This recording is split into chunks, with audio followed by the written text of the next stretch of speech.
tristeza ni temor, porque venció. Siempre tu amor te ofreceré. Mi pequeñez vive en mi corazón, permanece en mi interior.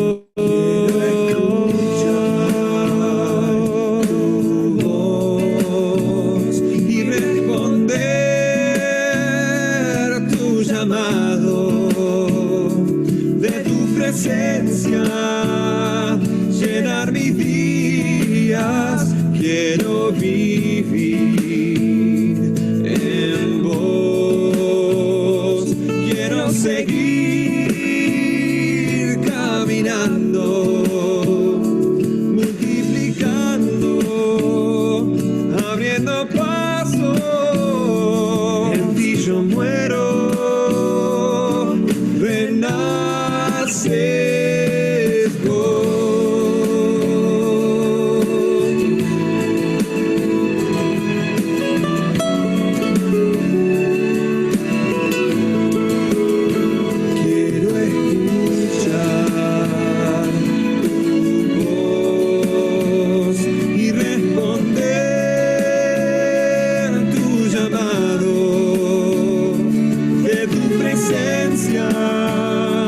Llenar mis días, quiero vivir en vos, quiero seguir caminando,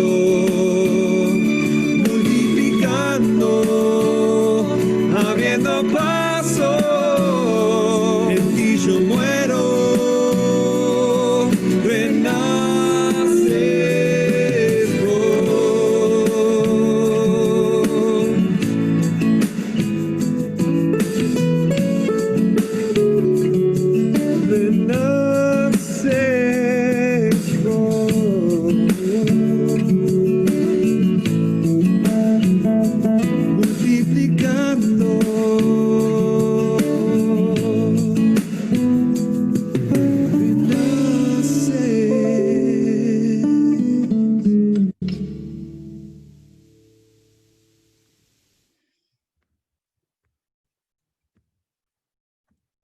Bueno, se me escucha, ¿no? Sí. Genial. Bueno, yo soy Francisco Arriaga, y lo dice mi nombre en la pantalla, me dicen Pancho. Hasta ahí llego porque después hay unos diminutivos, un Panchito, con diminutivos así que bueno, cada uno si me tiene cariño me lo dirá, pero yo soy Pancho. Bueno, no sé si la otra que va a presentar se quiere presentar o no. A ver. Ahí está, Hola. mira. Yo soy China Ibáñez, no hay diminutivos, nada. Seguí vos, Pancho. Genial, buenísimo. Bueno, para arrancar, veo acá que hay mucha gente, la verdad que para hacer Ángel es una alegría muy grande, la verdad. Nada, venimos hace ya, voy a explicar un poco la historia de Sedangeli, porque hay muchos que conocen Sedangeli, otros no. Sedangeli es un grupo misionero, obviamente católico, ¿no? Que nuestro objetivo es la misión. Bueno, voy a explicar un poco cómo arrancó todo esto, así brevemente, así le saco tiempo a Juan Iturralde.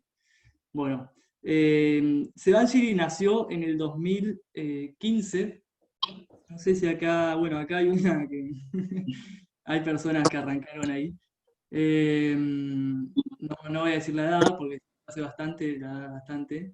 Pero bueno, arrancó en el 2015, arrancó con la camada un año más arriba que yo. Yo tengo 23 años, entonces, y me egresé en el 2014, entonces la camada 2013 del colegio San Esteban. Yo fui al San Esteban, y acá hay bastantes ahí. Bueno, arrancaron yendo a misionar a Luján. Luján, ahí donde está la basílica, y misionaron hicieron bastantes misiones hasta que nos fuimos metiendo más gente. La primera misión fue, perdón, no fue en Luján, fue en otro lugar, pero ahí fue medio cerrada. Cuando fue abierta, que se metió gente de otros lados, fue en Luján, ¿sí? Invierno 2015. Y ahí arrancó, se fue sumando más gente, vieron amigos de amigos, como acá de repente, a algunos les llegó la invitación porque alguien les dijo esto, lo otro, y bueno, así sucesivamente, ¿no? Se fueron integrando gente, por ejemplo, yo con amigos nos metimos, y hasta el día de hoy, que ahora estamos misionando en otro lugar que no es Luján, que es San Francisco, es al lado de Pilar. Nos caracterizamos por misionar en lugares cerca, que está bastante bueno eso, son lugares muy cercas. Ahí te evitas el tema de pagar colectivos. Eh, entonces, bueno, básicamente eso, lo expliqué muy corto para no sacar tiempo a Juan, ¿no? Pero bueno, Sebanje es un grupo de jóvenes que vamos a misionar, a llevar la palabra de Dios, punto, ¿no? Y nosotros tenemos, en un principio Sebangeli, como les decía, empezó con jóvenes, y ahora tenemos un asesor espiritual, que es alguien que nos guía, nos aconseja, nos lleva por el buen camino, ¿viste? De repente nosotros, bueno, el asesor ahí nos lleva por el buen camino, nos rectifica, que es Ricardo Irigaray, que bastante lo conocen, porque era el sacerdote del Colegio San Esteban, que fuimos. Eh, Así que es interesante saber eso, un poco la historia. Eh, bueno, China, te toca. Bueno, un poco como decía Panchito, cuando empezamos a hablar sobre esta pequeña presentación, a mí me tocó, por así decirlo, hablar de lo que sería el objetivo de esta misión virtual esta semana. Y bueno, me puse a pensarlo y a rezarlo, y la verdad que al principio me costaba un poco, tengo que ser sincera, encontrarle como el sentido a llamarle una misión virtual, porque bueno, nosotros estamos acostumbrados, en el caso del grupo Misioneros Evangeli, a salir a misionar a lo que sería, bueno, al principio Luján, después San Francisco, y veo que hay mucha gente de afuera que tendrá como también sus lugares de misión, y que ahí sí, digo, bueno, el objetivo ahí es salir al encuentro del otro, salir a dar este mensaje de Dios, el mensaje de esperanza, de alegría, ¿no? Como el llegar a los lugares donde nadie más ha llegado, porque hay gente que no tuvo la gracia que tuvimos nosotros de nacer en una casa donde les hablen de Dios, o quizás ir a un colegio donde les enseñen, o que se crucen con amigos que les hagan llegar, ¿no? Esta palabra. Entonces ahí sí decía, bueno, en ese caso sí le encuentro como el sentido de que Dios nos utiliza plenamente como sus herramientas, ¿no? Como que nos utiliza a nosotros verdaderamente para llegar al otro. Eh, Creo que todos los que estamos acá fuimos elegidos por Dios, estamos acá por su voluntad, eh, y bueno, y eso es lo lindo, ¿no? El ser herramientas afuera, donde nadie llegó. Y bueno, entonces, yendo a lo que sería la misión virtual, decía, ¿cuál es el verdadero objetivo? ¿No? Y, y bueno, entonces decía, esta semana, eso, ¿no? Como el decir, bueno, pero ¿qué sentido tiene que yo me vaya a misionar una semana a Luján, una semana a Pilar, al Chaco, a donde sea, si Dios no habita en mí, ¿no? Si realmente yo no soy instrumento. Como qué tan fructífero es el encuentro con el otro si Dios no habita en mí y yo no lo puedo llevar verdaderamente como su mensaje auténtico. Como qué tanto puedo hablar yo de Dios si no lo conozco, si no conozco su palabra, su forma de actuar, su forma de transmitir amor, todo. Es imposible llevar a alguien que no se conoce.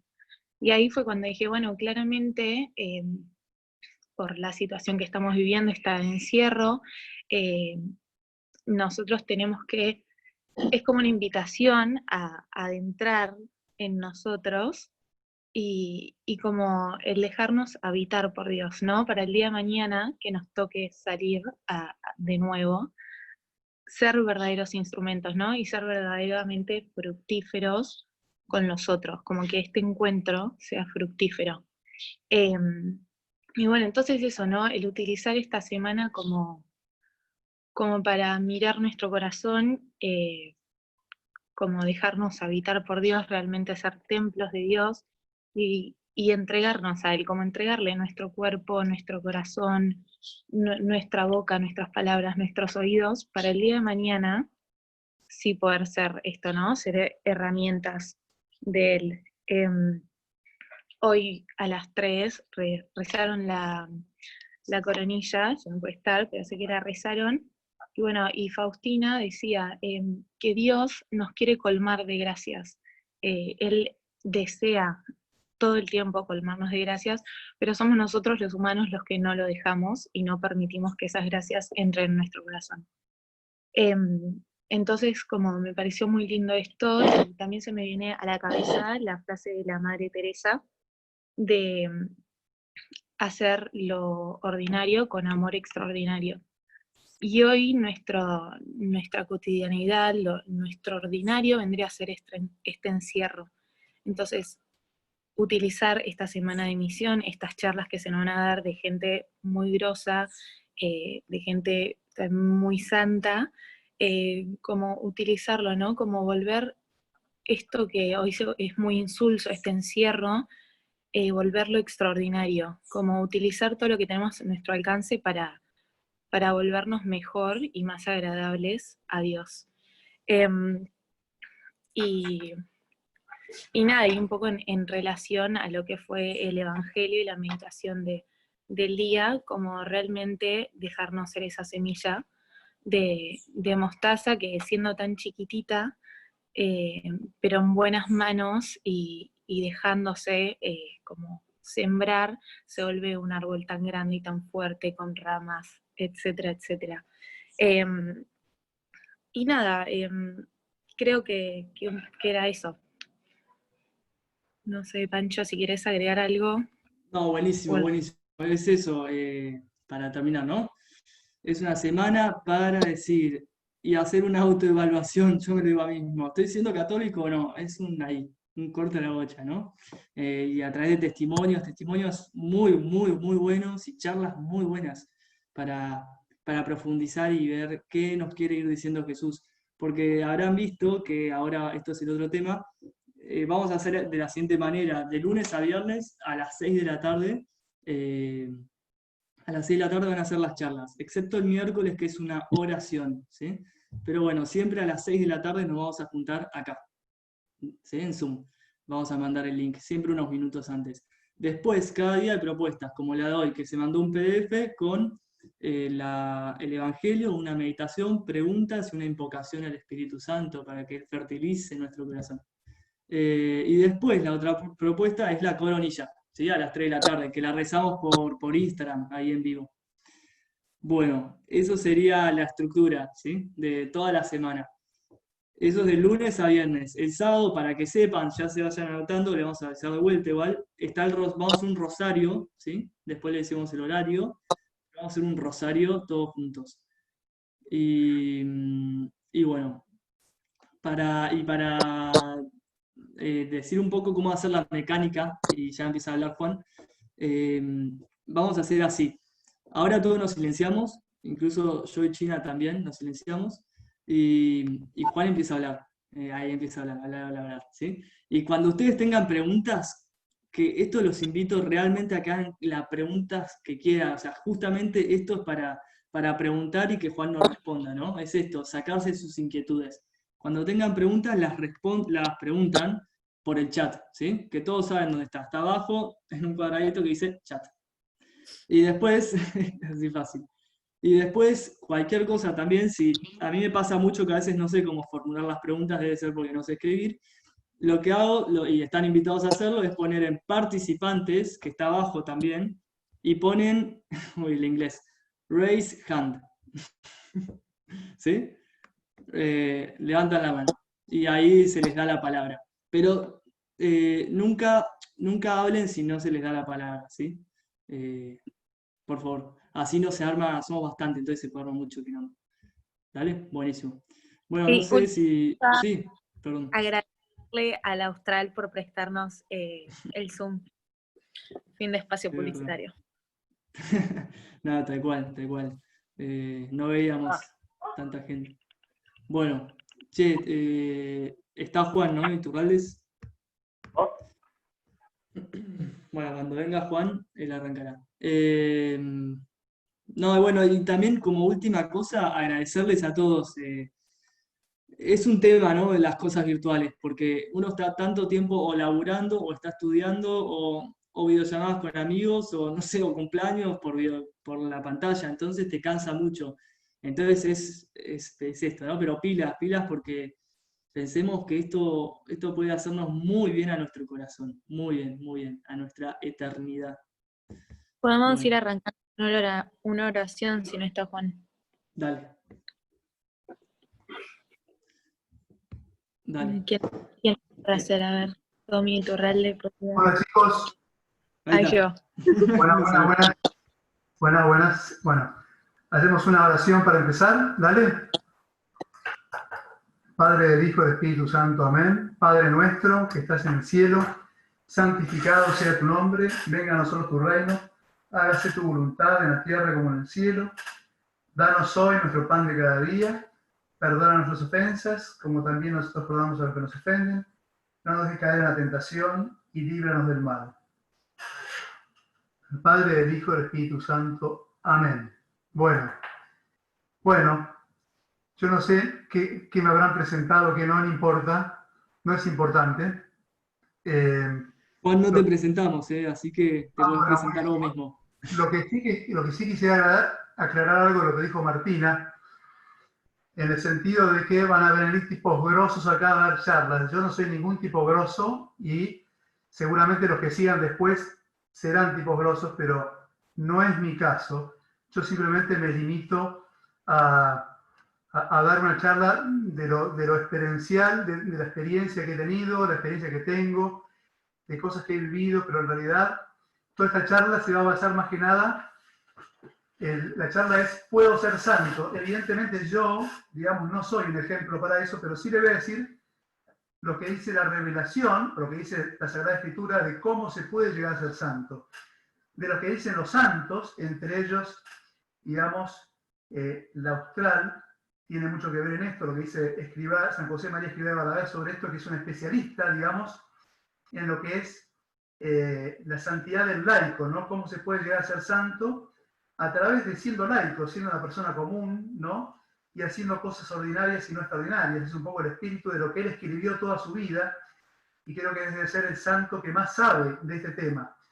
Por lo cual, lo mío se va a limitar simplemente a hacer referencia a cosas que dice él, a cosas que dice la revelación, a cosas que me imaginé yo, o qué sé yo por la experiencia, y a testimonios. Después esto va a concluir con un testimonio, dos testimonios de dos personas que no son santos, que son laicas. Uno es padre y otro es madre de familia, algunos conocidos por ustedes, otros no, que con su vida, digamos, sin ser santos de estampita, han sido verdaderos santos, ¿no?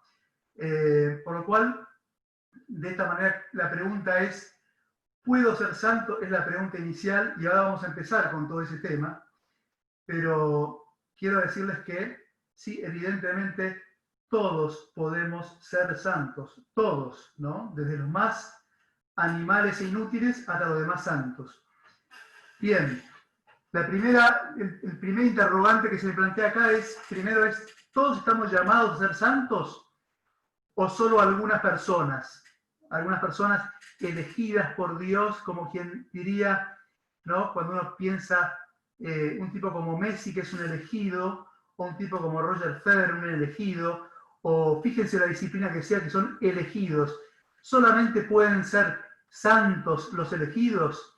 ¿Solamente pueden tener acceso a la eternidad, a la felicidad completa los elegidos, como es en el caso en este mundo, que únicamente pueden tener acceso a los millones de dólares, tipos como Messi, tipos como Roger Federer, tipos como grandes exitosos, ¿no? O, digamos, esta corona, que como diría San Pablo, esta corona que no es, que esta corona incorruptible a la que aspiramos, digamos, aquellos que somos católicos y que creemos en lo que Dios dice, esto que no se termina nunca, esto que supera infinitamente a cualquier bien en el mundo, esto que es el tesoro, ese tesoro que hablaba el Evangelio de ayer o hoy, el tesoro es escondido, el Evangelio de ayer, si no me equivoco, ¿no? Digamos, ¿está para el acceso de todo o está para el acceso de gente, digamos, solamente tocada y elegida por Dios? Como dicen los testigos de Jehová, solamente 200.000 se van a salvar, ¿no? Gente elegida por Dios, o estamos todos llamados a ser santos, ¿no? Entonces, este es el primer lugar.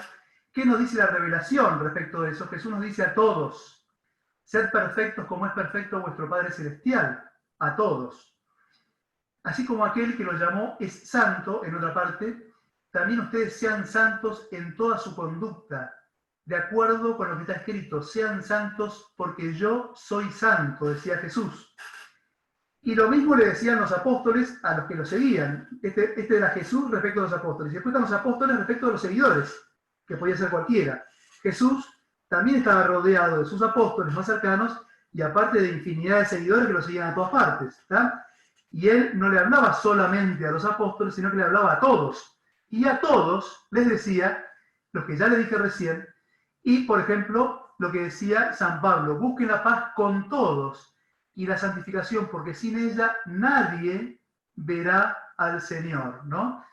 Que esto es lo que nos dice la revelación. Estamos todos llamados. Entonces uno dice, bueno, pero yo no me puedo comparar con San Tomás, con San Ignacio de Loyola, con, qué sé yo, con santos que son San Agustín, etcétera, etcétera, que son capos y que son doctores de la Iglesia. San Tomás es el único doctor universal de la Iglesia en 2000 años de Iglesia. Nunca hubo un tipo con el grado de santo como él. No hay un santo por ahí con la humildad de San Francisco. Nadie se compara a la humildad de San Francisco, que hacía hablar a los pájaros. Es decir, digamos, hay tipos que son inalcanzables. Ahora digo y pregunto, ¿Dios busca a los inalcanzables? ¿Dios busca solamente a sus elegidos? Bueno, no es lo que dice él en la Escritura, ¿no? Cuando dice: no he venido a buscar a justos, que sería, por ejemplo, San Francisco, San Agustín, San Tomás, sino que he venido a buscar a los pecadores, ¿tá? O sea, a nosotros, a los que somos la lacra, que es real. No somos buenitos, somos todos malos. Aquellos que piensan que somos buenitos están equivocados.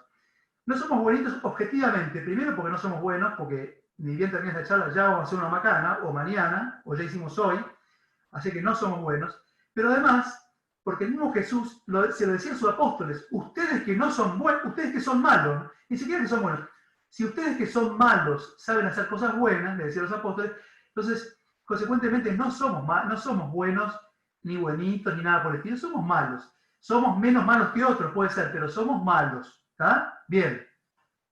Es bueno que tengamos en cuenta eso para por ahí ubicarnos en la palmera, ubicarnos quiénes somos en este mundo, quiénes somos frente a Dios y lo que tenemos que mejorar, obviamente. Pero, ¿están llamados solos, insisto, los perfectos, o estamos llamados todos los que estamos en el barro? Y evidentemente, gracias a Dios, estamos llamados todos, ¿no? Y si estamos llamados todos, significa que potencialmente todos podemos ser santos. Ahora, ¿todos podemos jugar como Messi? ¿Todos podemos jugar como Roger Federer al tenis o como Messi al fútbol? Evidentemente que no. Pero, ¿por qué nosotros nos admiramos como cuando vemos un Messi? Porque evidentemente todos los que están al lado no juegan como él. Si todos los que están al lado jugasen como Messi y todo el fútbol jugase como Messi, nosotros no notaríamos que hay un Messi, serían todos iguales. No notaríamos la perfección de Messi, no notaríamos la perfección de Roger Federer cuando juega al tenis, o de Nadal o de quien sea. No notaríamos la perfección. ¿Por qué? Porque hay menores, hay personas que juegan menos que él, y eso es lo que hace lindo, eso es lo que hace perfecto cuando uno ve a Messi. Una rosa no es perfecta por la rosa en sí mismo, sino es perfecta porque tiene infinidad de flores que son menos perfectas que la rosa, llegando hasta el pasto mismo, que hace que la rosa sea admirable por todos nosotros. ¿Qué significa eso? Que todos estamos llamados a ser santos, todos, de la basura misma, ¿no?, hasta el más alto. Uno dice, bueno, pero uno suele ponerse en una vereda diciendo, qué porquerías son estos, mirá ese atorrante, mirá, no puede ser tan malo, no puede ser tan mala, etcétera, etcétera, etcétera, y nos ponemos en la vereda. Pero gracias a los malos, digamos, es que vemos lo bueno, porque si fuésemos todos buenos, nadie admiraría absolutamente nada. La perfección se ve por las imperfecciones o por las cosas menos perfectas. Entonces, cuando Jesús en el Evangelio dice que la lluvia es para malos y buenos, es porque es así, es para malos y buenos. Estamos todos en este barco y estamos todos llamados, ¿no? Llamados a ser hijos de Dios, llamados a la santidad, llamados a cambiarnos y cambiar a los demás, llamados a perfeccionarnos, pero no una perfección con los ojos del mundo. La perfección, hacemos referencia a nosotros, a la que se refiere no a nosotros, sino que se refiere a Jesús, Dios, ser perfectos como Dios es perfecto. No se refiere a la perfección del mundo, que muchas veces confunde lo perfecto con lo exitoso. Acá se refiere a lo perfecto temporalmente y a lo perfecto trascendentalmente. No es que lo trascendental descarte, digamos, lo exitoso temporal. No. Y sobre todo el laico, ¿no? Cuando se refiere Jesús a eso, se refiere a que hay que ser perfecto en todo. ¿Qué significa? Aspirar a la perfección en todo. Hacer lo mejor en lo que las facultades que tengo para ser el mejor médico, mejor abogado, mejor maestro, mejor profesor, mejor, mejor zapatero, mejor heladero, mejor lo que sea. Es decir, el tema, lo que está pidiendo él es que aprovechemos los talentos al máximo para ser los mejores en lo nuestro. Es decir, ser destacados en lo nuestro, por más que el mundo, ¿no?, con su visión de éxito no reconozca y no me reconozca, porque a mí no me importa el mundo, ¿no? O mejor dicho, a nosotros no nos tiene que importar el mundo, porque lo único que nos importa es Dios, que es quien ve en lo secreto, que es quien ve lo que vale, ¿está? Bien. El segundo punto que tenemos que plantearnos acá es, ¿creemos en Dios? Ahora, ¿qué es creer en Dios? Creer en Dios significa, sí, yo creo en Dios como el mundo cree en Dios, porque la mayoría del mundo cree en Dios. Algunos le ponen otros nombres, etcétera, etcétera. Es decir, muchos son terroristas y creyendo en Dios mueren matando gente y creen en Dios, ¿tá? Otros hacen lo contrario, otros creen en Dios y hacen su vida, ¿por qué? Porque se basa en una frase de San Agustín que dice, ama y haz lo que quieres, haz lo que quieras. Pero tiene una concepción del amor muy particular, ¿no? Es decir, todos creemos en Dios. ¿En qué Dios creemos? Bueno, en el Dios que creemos nosotros, ¿no? En el Dios que creemos los que somos católicos, apostólicos romanos, es el Dios del credo, ¿tá? Cuando en la misa todos los domingos se reza el credo, es el Dios del credo en el que creemos nosotros. Creo en Dios, en el Espíritu Santo, etcétera, etcétera, etcétera. Se los invito para que lo recen, para que lo lean y para que vean y reflexionen sobre eso. En ese Dios es en el que creemos nosotros, ¿no? En ese Dios, no en cualquiera, ¿tá? Porque si no, digamos, si todos pensamos que Dios es para todo lo mismo, y bueno, estamos perdiendo el tiempo. Estamos perdiendo el tiempo, en primer lugar, perdió el tiempo Jesús cuando vino, porque la verdad que venir, morir en la cruz, sacrificarse para morir, ¿para qué? Para que cualquier camino sea el mismo para llegar a Dios, me parece que ya estamos pisando mal acá. ¿Para qué vino? Me pregunto, ¿no? ¿Para qué vino si su camino no es el verdadero? Yo soy el camino, la verdad y la vida, dice Jesús. Si ese camino único no es el verdadero, ¿para qué vino? ¿Para qué murió en la cruz? No podría decir él, macho, buena onda, tolerémonos todos. Total, todos los caminos llevan a Dios. ¿Para qué me van a matar? A ver, yo pienso que soy Dios, pero es mi onda, es mi visión, ¿tá? Es decir, no es la de todos. Es algo, cada uno puede opinar. O que esto lo crucificaron, o todos los seguidores de Cristo que decían que resucitó, que lo vieron resucitado, que dieron fe por él. ¿Para qué? ¿Para qué dar fe por él si podían, de alguna manera, decir, bueno, también, es mi punto de vista, yo respeto tu punto de vista, etcétera, y estamos todos tranquilos y en paz, ¿tá? Pero esto va en contra, digamos, de las mismas enseñanzas de Jesús, que dijo, yo vengo a traer la espada, la guerra y no la paz. Cosa que muchas veces muchos confundimos, aquellos que no han leído el Evangelio, que toman el Evangelio a su criterio, ven nada más, identifican a Jesús con barba y con pelo largo como un hipón lleno de paz, paz a todos, cuando evidentemente no hubo paz con él, a pesar que él daba la paz. Y cuando evidentemente él mismo lo dice en las Escrituras, yo he venido a traer la paz, yo he venido a que todos se peleen. ¿Tá? Y uno dice, ¿pero qué es esto? Sí, yo he venido a que todos se peleen. ¿Por qué? Porque seguir a Cristo, como dice el Papa Francisco, es camino de contradicción. Seguir a Cristo coherentemente genera lío, genera despiole. Si no hubiera sido así, no habría tantos mártires en la iglesia. Si no hubiera sido así, la hermana Guadalupe, que es la que le va a hablar a ustedes el jueves, que les explique ella, a ver, ¿por qué le caía una bomba cada 30 segundos en su iglesia? ¿O por qué el Corán dice hay que matar a los cristianos? Es decir, es así de sencillo. Es decir, ¿por qué esa persecución? Si todos vamos a Dios, ¿no? Si todos aspiramos a Dios, ¿para qué esa persecución? Sería muy inocente contestar como cuando estaba un seminarista, decir, ¿por qué más lindo? ¿Tá? Evidentemente, no creo que Jesús haya muerto, crucificado, que le hayan dado 5.000 latigazos, porque es más lindo, porque es su onda. Entonces acá, históricamente, tenemos que ver y partir de lo que dice la Escritura, de lo que me dice Jesús a mí, y nadie más. ¿Qué hizo Jesús? ¿Qué me dijo Jesús a mí? Y a partir de ahí, ¿no? Enfocar mi santidad. Es muy distinto que una santidad, y bueno, seguí, y bueno, está bien, Dios perdona todo, Dios es absolutamente misericordioso, no te preocupes, todo está bien, si no te puedes confesar, y bueno, no te confieses, Dios te va a perdonar porque es absolutamente misericordioso. Claro, a veces se olvidan, digamos, y bueno, y el infierno, bueno, el infierno no existe, el infierno es un tema antiguo, bueno, evidentemente se olvidan de que el magisterio de la iglesia, que es, digamos, el Papa, que es quien debe interpretar las Escrituras, porque Pedro, tú eres Pedro y yo te piedra edificaré mi iglesia, o sea, es el Papa, que es la cabeza de la iglesia, ¿no? El Papa que más ha pronunciado la existencia del infierno y del demonio ha sido este Papa, ¿no? Papa Francisco, que es el último Papa después de 266 papas que también la pronunciaron. El magisterio de la iglesia hace referencia al demonio 356 veces.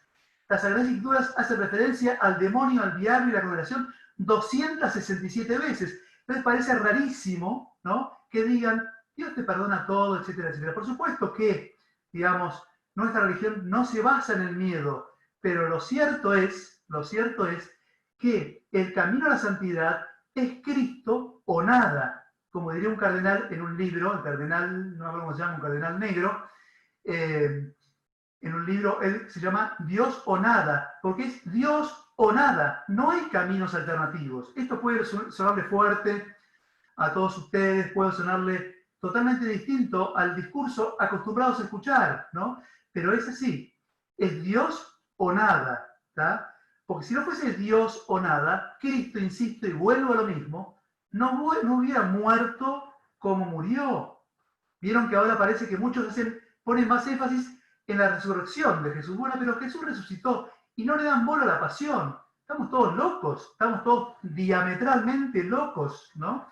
El no ver la pasión de Jesús, el no ver lo que sufrió por nosotros. Entonces, ¿por qué digo e insisto tanto yo en esto? Porque el camino a la santidad, decía San Ignacio, ¿no? Pasa por meditar la pasión. No solamente San Ignacio, sino infinidad de santos. Pero si yo medito la pasión, ¿no? Si yo, digamos, veo y trato de sentir lo que Jesús sintió en la pasión, y todo mi camino cambia, es decir, no hay interrogante, todo esto ya no tiene ningún sentido, ¿no? Por eso invito, digo, puedo ser santo, y uno de los elementos es, digamos, creo, sí, creo, y otros elementos es, bueno, creo que Jesús murió por mí, y que dio la vida por mí, y que es el creador de todo, y que me creó, digamos, gratuitamente, y que me hizo de la nada.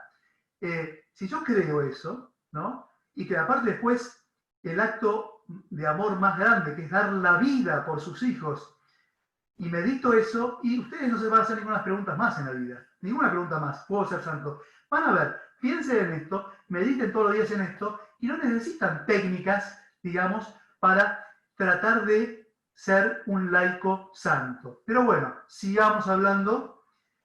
El otro interrogante que me planteo es, ¿creo en los 10 mandamientos? ¿No?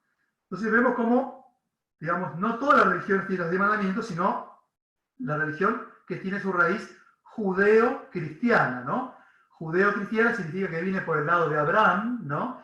Por el lado de Isaac, Jacob, etcétera, etcétera, no por el lado de Ismael, porque por el lado de Ismael, que es el hijo bastardo de Abraham, que tuvo una esclava, de ahí salen los que son los musulmanes de esta época, ¿tá? Sino por el lado de Abraham, ¿no? Por el lado de Abraham, Isaac, Jacob, Moisés, bueno, Isaac, Jacob, después José, los 400 en Egipto, Moisés, después todos los seguidores hasta Jesús. Evidentemente, él, digamos, por esa línea es la que Jesús reveló los 10 mandamientos, ¿no? Entonces, creo en los 10 mandamientos. ¿Cuáles son? Bueno, muchas veces no sabemos que hay 10 mandamientos, ni nos acordamos. Yo les confieso, chicos, que yo tampoco me los acuerdo. Me acuerdo por ahí de los esenciales, pero no me acuerdo de todos. Entonces los puse como para que los repasemos, ¿no? Primer mandamiento es amarás a Dios sobre todas las cosas, ¿no? Tema central, primer mandamiento. Segundo mandamiento, no tomarás el nombre de Dios en vano. Tercer mandamiento, santificarás las fiestas. Cuarto mandamiento, honrarás a tu padre. El quinto, no matarás. Sexto, no cometerás actos impuros. Séptimo, no robarás. Octavo, no darás falso testimonio. Noveno, no consentirás pensamientos ni deseos impuros. Y décimo mandamiento, no codiciarás los bienes ajenos. Bien, esos son los 10 mandamientos, también llamados las 10 palabras de Dios, ¿no? 10 mandamientos como las 10 palabras de Dios. Bien, estos mandamientos van a ver que todas las legislaciones del mundo, el mundo, inclusive no católico, ¿no? El mundo no católico, el mundo no cristiano, el mundo ateo, la mayoría de sus legislaciones que gobiernan el mundo de hoy coinciden con el cuarto del décimo mandamiento. Y no coinciden del primero al tercero. ¿Por qué? Porque el primero al tercero es amarás a Dios sobre todas las cosas. Del cuarto al décimo mandamiento son reglas de derecho natural, que en definitiva está plasmada en la conducta humana de todos los pueblos humanos, pero el mundo está dividido por estos benditos primero, segundo y tercer mandamiento. Y estos primero, segundo y tercer mandamiento, el primero es el más importante, que es amarás a Dios con toda tu alma, con todo tu corazón, con toda tu mente, ¿está? Por sobre todas las cosas, ¿no? Entonces, si yo tengo ese primer pensamiento, ¿no? Bueno, ya todas las cosas del mundo pasan a ser secundarias. Pero que pasen a ser secundarias, insisto, no significa que por eso pierdan su grado de importancia, ¿está? Secundaria, pero no pierden su grado de importancia y responsabilidad. Pero lo que está claro es que el primero de todos, al que primero debo amar, es a Dios. Como dice el Evangelio, amarás a Dios por sobre todas las cosas, y el resto se dará por añadidura. Todo lo demás, si vos tenés claro esto, no solamente tenés claro esto, no solamente crees esto, ¿tá? Porque como dice también el apóstol Santiago, ¿no? También los demonios creen. O sea, no es cuestión de creer en Dios, sino cuestión de ser coherente con lo que creo, ¿no? Creo y amo a Dios en consecuencia, creo y me doy vuelta y me inclino y voy con todo a Dios porque lo amo como quien da la vida por sus amigos, sus hijos, su mujer, sus íntimos, etcétera, etcétera. Bien. ¿Qué dijo Jesús de los 10 mandamientos? Porque yo lo que le mencioné es lo que dice el Éxodo, que es el Antiguo Testamento. ¿Qué dice Jesús? ¿No? Entonces le pregunta uno, sobre todo esto en relación primero con, ¿puedo ser santo? ¿Cómo hago yo para ser santo? Le pregunta directamente a Jesús, a ver Jesús, ¿cómo hago para ser santo? ¿No? Ya sabemos que estamos todos llamados a ser santos porque Jesús dijo que están todos llamados. Ahora, fenómeno. ¿Cómo hago, Jesús, para ser santo? ¿No? Entonces, el Evangelio dice, luego se le acercó un hombre y le preguntó, maestro, ¿qué obras buenas debo hacer para conseguir la vida eterna? Jesús le dijo, ¿cómo me preguntás acerca de lo que es bueno? Uno solo es bueno. Si quieres entrar en la vida eterna, cumple los mandamientos. Fíjense ustedes, ¿no? ¿Cómo hago para hacer? No es para nada complicado, es cumplir los mandamientos, ¿no? Después, como esto daría para muy largo, una charla muy larga, ustedes reflexionen, vean los 10 mandamientos y fíjense si realmente, conscientemente, es difícil cumplirlos, ¿no? Si es tan difícil cumplirlos como el mundo permanentemente nos insiste y nos quiere meter en la cabeza, ¿no? Si es tan difícil cumplirlos. Pero bueno, el segundo la parte del Evangelio donde se refiere puntualmente al espíritu de estos 10 mandamientos, le preguntan, maestro, ¿cuál es el mandamiento más grande de la ley? Jesús le respondió, amarás al Señor tu Dios con todo tu corazón, con toda tu alma y con todo tu espíritu. Este es el más grande y el primer mandamiento. El segundo es semejante al primero. Amarás a tu prójimo como a ti mismo. De estos 2 mandamientos dependen toda la ley y los profetas. ¿Está? Entonces, fíjense ustedes lo importante de esto, de este pasaje del Evangelio, que lo que hace es darle vida a todos esos mandamientos que lo veíamos simplemente como normas. Flaco, acá tenés que hacer 2 cosas nada más, ¿no? Toda tu cabeza puesta en Dios.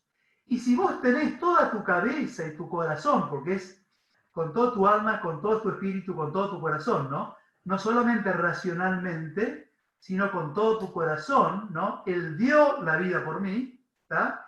Entonces, se va a dar por añadidura a la segunda, amarás al prójimo como a ti mismo. Porque si yo no amo al prójimo como a mí mismo, estoy mintiendo, ¿no? Estoy mintiendo. Bien, estos pasajes son Mateo 19, 16, 17 y Mateo 22, 36, 40. ¿Es esto practicable o es muy difícil, por no decir imposible, ¿no? Entonces, ¿por qué les digo esto? Porque también le preguntaron los discípulos esto a Dios cuando le dijo si era fácil para los ricos entrar en el reino de los cielos, ¿no? Entonces, Jesús fijando en ellos su mirada, entonces yo me quiero imaginar, ¿no? Que Jesús me mira a los ojos, ¿no? Porque nunca hacemos ese pensar que Jesús me está mirando a los ojos, ¿no? Y me lo dijo a mí, porque aparte lo está haciendo realmente, ¿no? Porque acordémonos que la Eucaristía, digamos, no es un acto histórico que pasó, si bien pasó, siempre es presente porque Dios no tiene tiempo, pero bueno, al margen de eso, mirándonos en los ojos, mirando los ojos, le dijo, ¿no? Para los hombres esto es imposible, pero para Dios todo es posible, ¿no? Por lo cual, muchachos, esto es muy simple.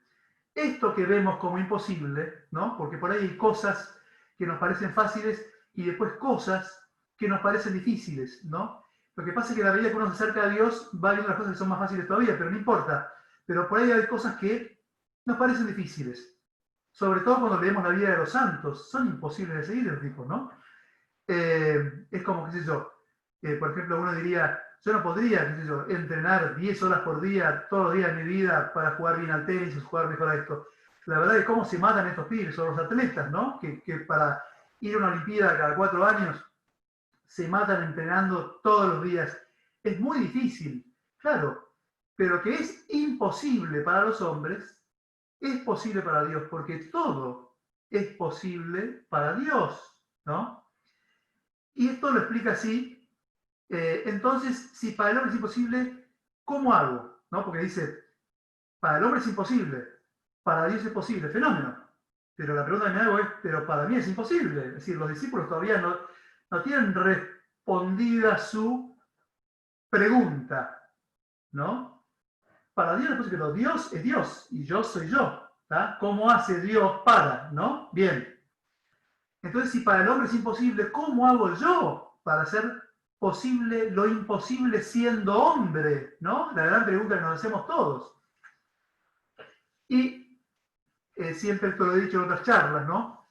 Cuando, si ustedes leen Macabeos, hay una parte de Macabeos, Antiguo Testamento, donde la madre, digamos, presencia cómo, digamos, le van matando a cada uno de los hijos, a cada uno de sus hijos, de la peor manera posible, tratando de obligar a sus hijos a que renuncie a Dios. Fíjense, miren la onda que tenían los hijos estos, que eran todos tolerantes, y era la onda de que el camino todo lleva a Dios, que la mujer decía, para mí, este Dios no va, para mí va el único Dios que Dios, el Dios de Moisés. Entonces, pero señora, bueno, y le iban matando a cada uno de los hijos, y cada uno de los 7 hijos, pero no es que lo mataban con un tiro, sino que le sacaban la cabellera, los cortaban de a poquito, le sacaban el estómago, y no obstante lo que miraba la madre, ¿no? Los chicos, la madre, el chico seguía fiel, y la madre le insistía para que el chico no renuncie, y el chico no renunciaba.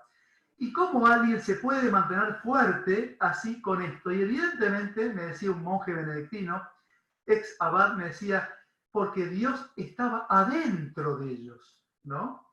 Entonces, ¿cómo es que los santos que nosotros vemos y admiramos han hecho tanta obra, ¿no? Porque se han entrenado como Roger Federer, porque se han entrenado como Messi, como Nadal, como quien sea. No, no. Porque lo que ellos hacían sirve para algo que es corruptible, algo que termina. Esto es para algo incorruptible. Es porque Dios se le metió adentro, ¿no? Y Dios permite que nosotros, cuando tenemos a Dios adentro, hagamos cualquier cosa, ¿tá? El problema es cuando nos creemos que somos nosotros, ¿no? Y el Antiguo Testamento está lleno de situaciones, y el Nuevo Testamento, y los santos, y personas. El mundo está lleno de personas y de testimonios que hacen referencia a eso, el por qué me la creo, ¿no? Bien, entonces, si para el hombre es imposible, ¿cómo hago? Jesús le respondió, el que me ama será fiel a mi palabra, y mi Padre lo amará, iremos a él y habitaremos en él. Fíjense este tema, ¿no? Subrayo el tema de habitaremos en él. ¿Cómo? Él entra dentro mío. Sí, entra dentro mío, ¿no? Entonces, para que alguien lo entienda, y porque por ahí no se entiende esto de que él entra adentro mío y él hace cosas adentro mío que yo jamás hubiera imaginado que pueda hacer.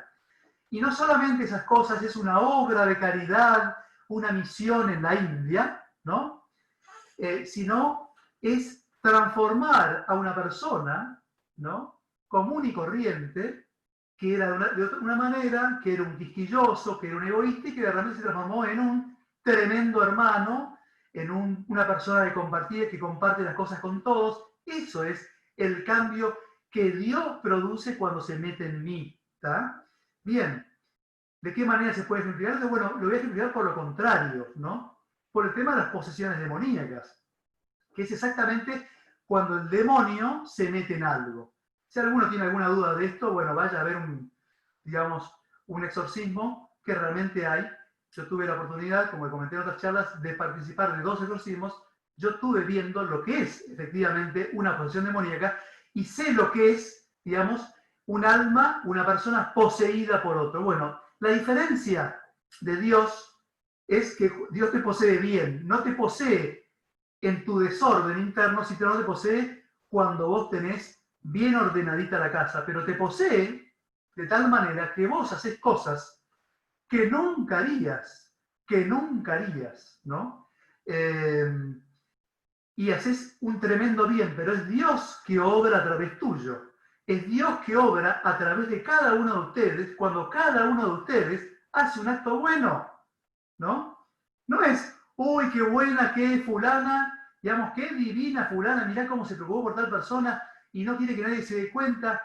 Chicos, en esa fulana o en ese fulano está Dios metido y que la está manejando como un títere. Es Dios que está adentro. Miremos a Dios ahí adentro en esa fulana. Y en eso es lo que tenemos que tratar de lograr nosotros, ¿no? Es imposible, sí, chicos, es totalmente imposible para nosotros que se meta un Roger Federer adentro nuestro, es imposible. Bueno, Dios te puede meter un Roger Federer y un día para el otro te lo mete, ¿está? ¿Y cómo? Y Dios puede, porque para Él todo es posible, ¿no? Pero me refiero a un Roger Federer de la santidad, ¿no? Un Roger Federer, de algo que dura para siempre, ¿está? Bien. Jesús le respondió en otra cita, eso es en Juan 14:23, pero en virtud de la ley he muerto a la ley, decía San Pablo, a fin de vivir para Dios. Yo estoy crucificado con Cristo y ya no vivo yo. Miren lo que decía San Pablo. Ya no vivo yo, sino que Cristo vive en mí. La vida que sigo viviendo en la carne, la vivo en la fe, en el Hijo de Dios que me amó y se entregó por mí, ¿no? Ya no vivo yo, es Cristo que vive en mí. Póngase bien eso, ¿no? Cuando uno llega y va progresando en la santidad, uno cada vez deja de ser menos uno, ¿no?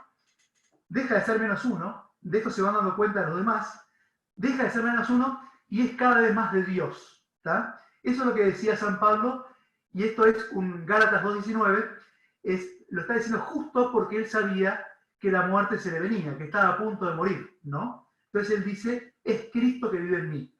Otra parte, en Juan 15, 4, 5, Jesús decía, permanezcan en mí como yo permanezco en ustedes, permanezcan en mí como yo permanezco en ustedes, ¿no?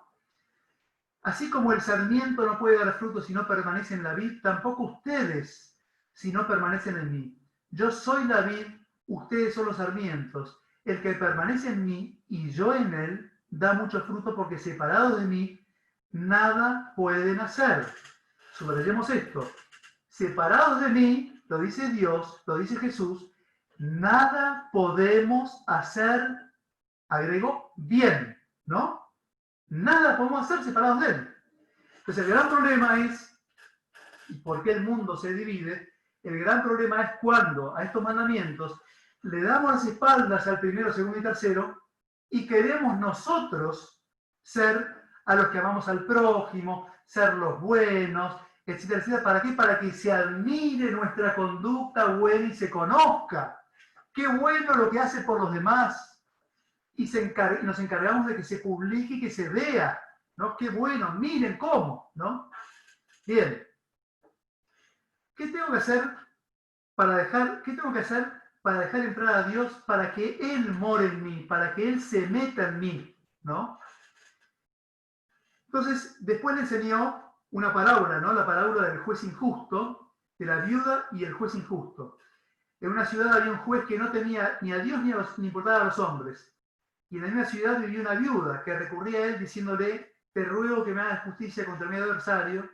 Durante mucho tiempo el juez se negó, pero después dijo, yo no temo a Dios ni me importan los hombres, pero como esta viuda me molesta, le haré justicia para que no venga continuamente a fastidiarme.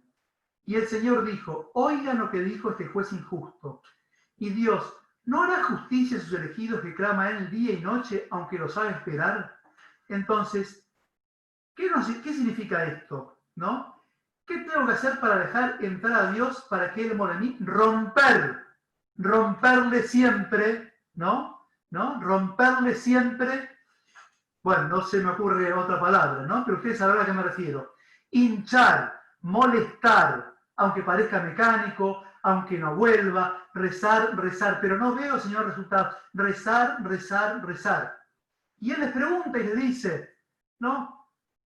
No hará justicia a sus elegidos, ¿no? A sus elegidos, que somos nosotros, que le estamos rogando permanentemente y no somos este juez injusto que la atendió no porque quería hacer justicia, sino para que no le rompa más, para que no le golpee noche y día a la puerta porque le da justicia, para eso. Entonces, si el juez, dice él, le da bola a la viuda, ¿no? Y el juez no tiene ningún amor ni nada por la viuda, ¿cuánto más Dios?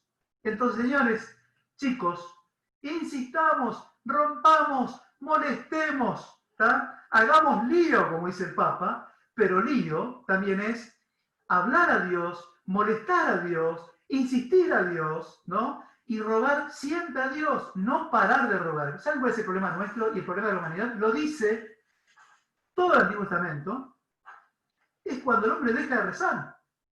Todo pasa cuando dejamos de darle bola a Dios. No va bien, estamos perfectos, no tenemos situaciones de dramas, no nos pasa nada, entonces poco a poco lo dejamos de Dios. Cuando hay despioles, cuando hay problemas, y nuestro país se caracteriza por los problemas, ¿no? Ahí, y ya, digamos, entonces buscamos otra necesidad, ¿no? Algunos recurren a todo tipo de necesidades, ¿no? Buscan apariciones de la Virgen por todos lados, o buscan videntes por todos lados, o buscan brujas por todos lados, entonces mezclan todo. Van a la Virgen por un lado, van a la bruja por el otro, ¿por qué? Porque quieren soluciones mágicas, ¿no? No hay soluciones mágicas, no existen las soluciones mágicas, no existe eso, todo está en la revelación, en la ley y los profetas. No hay ninguna aparición de la Virgen que haya añadido algo a la Sagrada Escritura, no hay nada mágico, simplemente la Virgen lo que nos dice es, muchachos, recen más, no se olviden de Dios, recen más, constante, listo. Entonces, ¿qué tengo que hacer para dejar entrar, para poder abrir la puerta? Bueno, simplemente insistir mucho, rezar mucho, ¿no? Tener bien presente el primer mandamiento. ¿Qué es lo que produce en mí rezar en forma constante? Algo mucho más potente que lo que produce la relación entre mis padres, hermanos, amigos, novios, marido, mujer, mientras más me comunico, más lo conozco, y mientras más lo conozco, más lo quiero. ¿Está? Eso es lo que produce algo mucho más potente, ¿no? Así como la relación con amigos se hace con asados, etcétera, etcétera, y nos juntamos y nos reunimos, etcétera, etcétera, y hace crecer la amistad, así como el marido y la mujer lo mismo, el novio y la novia lo mismo, etcétera, etcétera. Bueno, esto es algo mucho más potente. ¿Y por qué es mucho más potente? Por una cuestión de sentido común. Primero, nos pensó desde toda la eternidad y nos creó y nos quiso crear. ¿Está?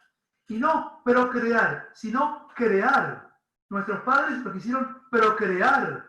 Él nos creó con una misión determinada, sabiendo quiénes éramos, ¿no? Entonces imagínense la relación que hay de intimidad entre Dios y nosotros, mucho más de la que hay entre los padres, que ni sabían cómo eran, que no estuvieron, que no, pero querían tener hijos, pero no tenían ni idea. No eligieron nada, ni la inteligencia, ni el pelo, ni nada de nosotros. ¿Tá? Simplemente han sido instrumentos, digamos, de procreación.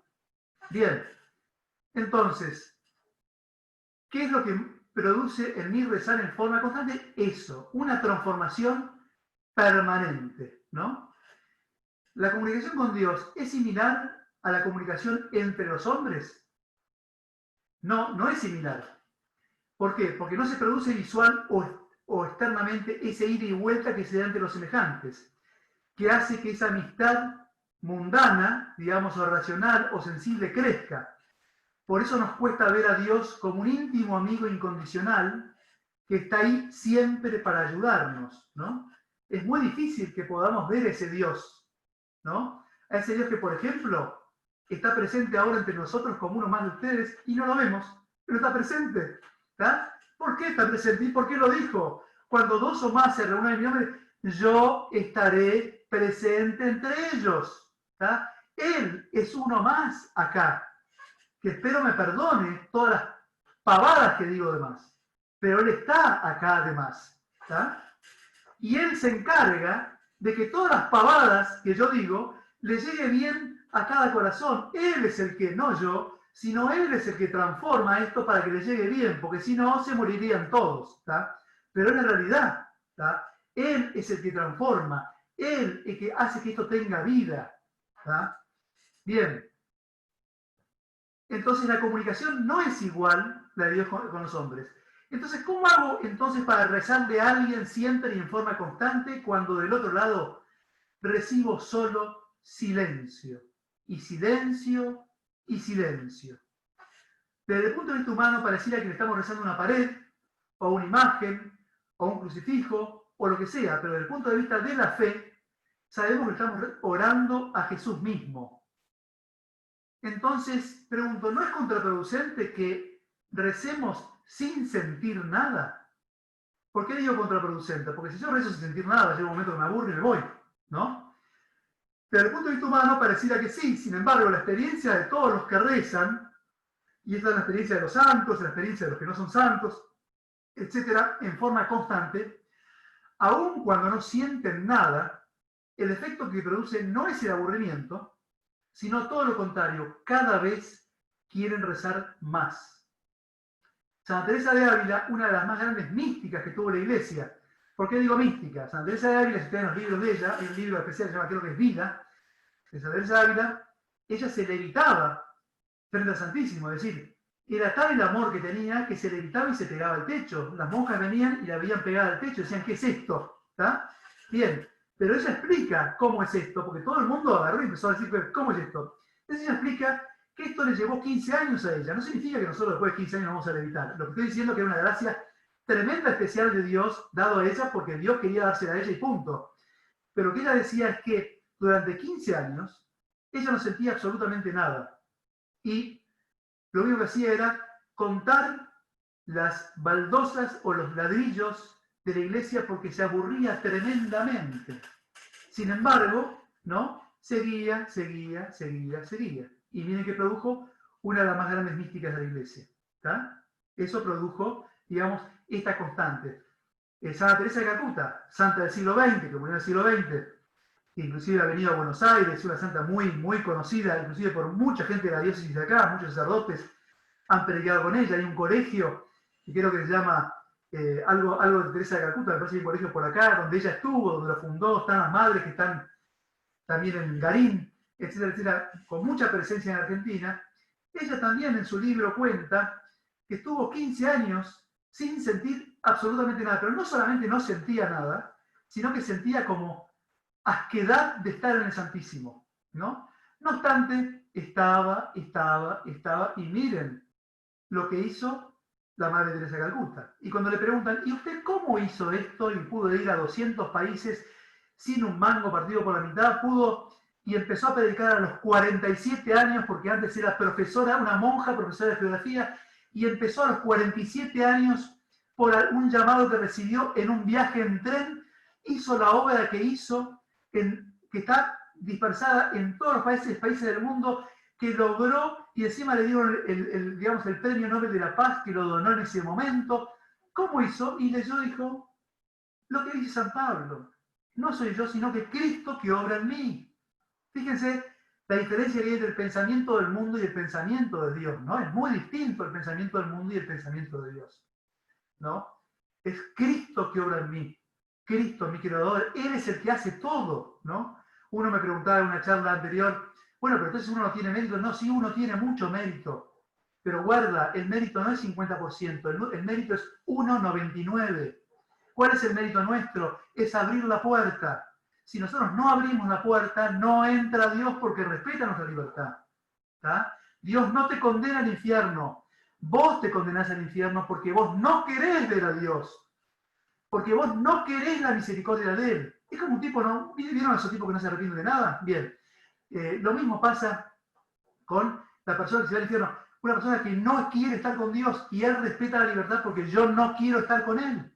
Fíjense qué distinto es el pensamiento, ¿no?, del mundo del pensamiento de Dios, ¿no?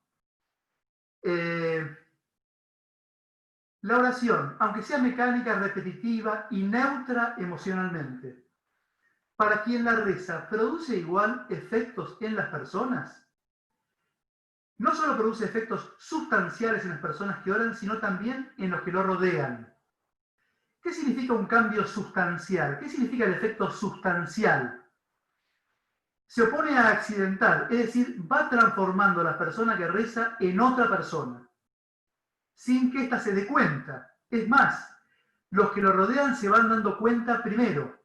Podríamos decir que va transformando el ser de esa persona. Lo que es, no lo que hace, no sus acciones, sino ustedes van a empezar a ver una persona distinta. La última en darse cuenta va a ser esa persona. Esto, poniéndolo en un ejemplo médico, sería como el Alzheimer. El último a darse cuenta del Alzheimer es el que lo padece. Son los que no lo padecen los que le dicen, che, me dijiste tal cosa. El que no lo padece es el que sabe. Bueno, lo mismo pasa con el tema de la oración.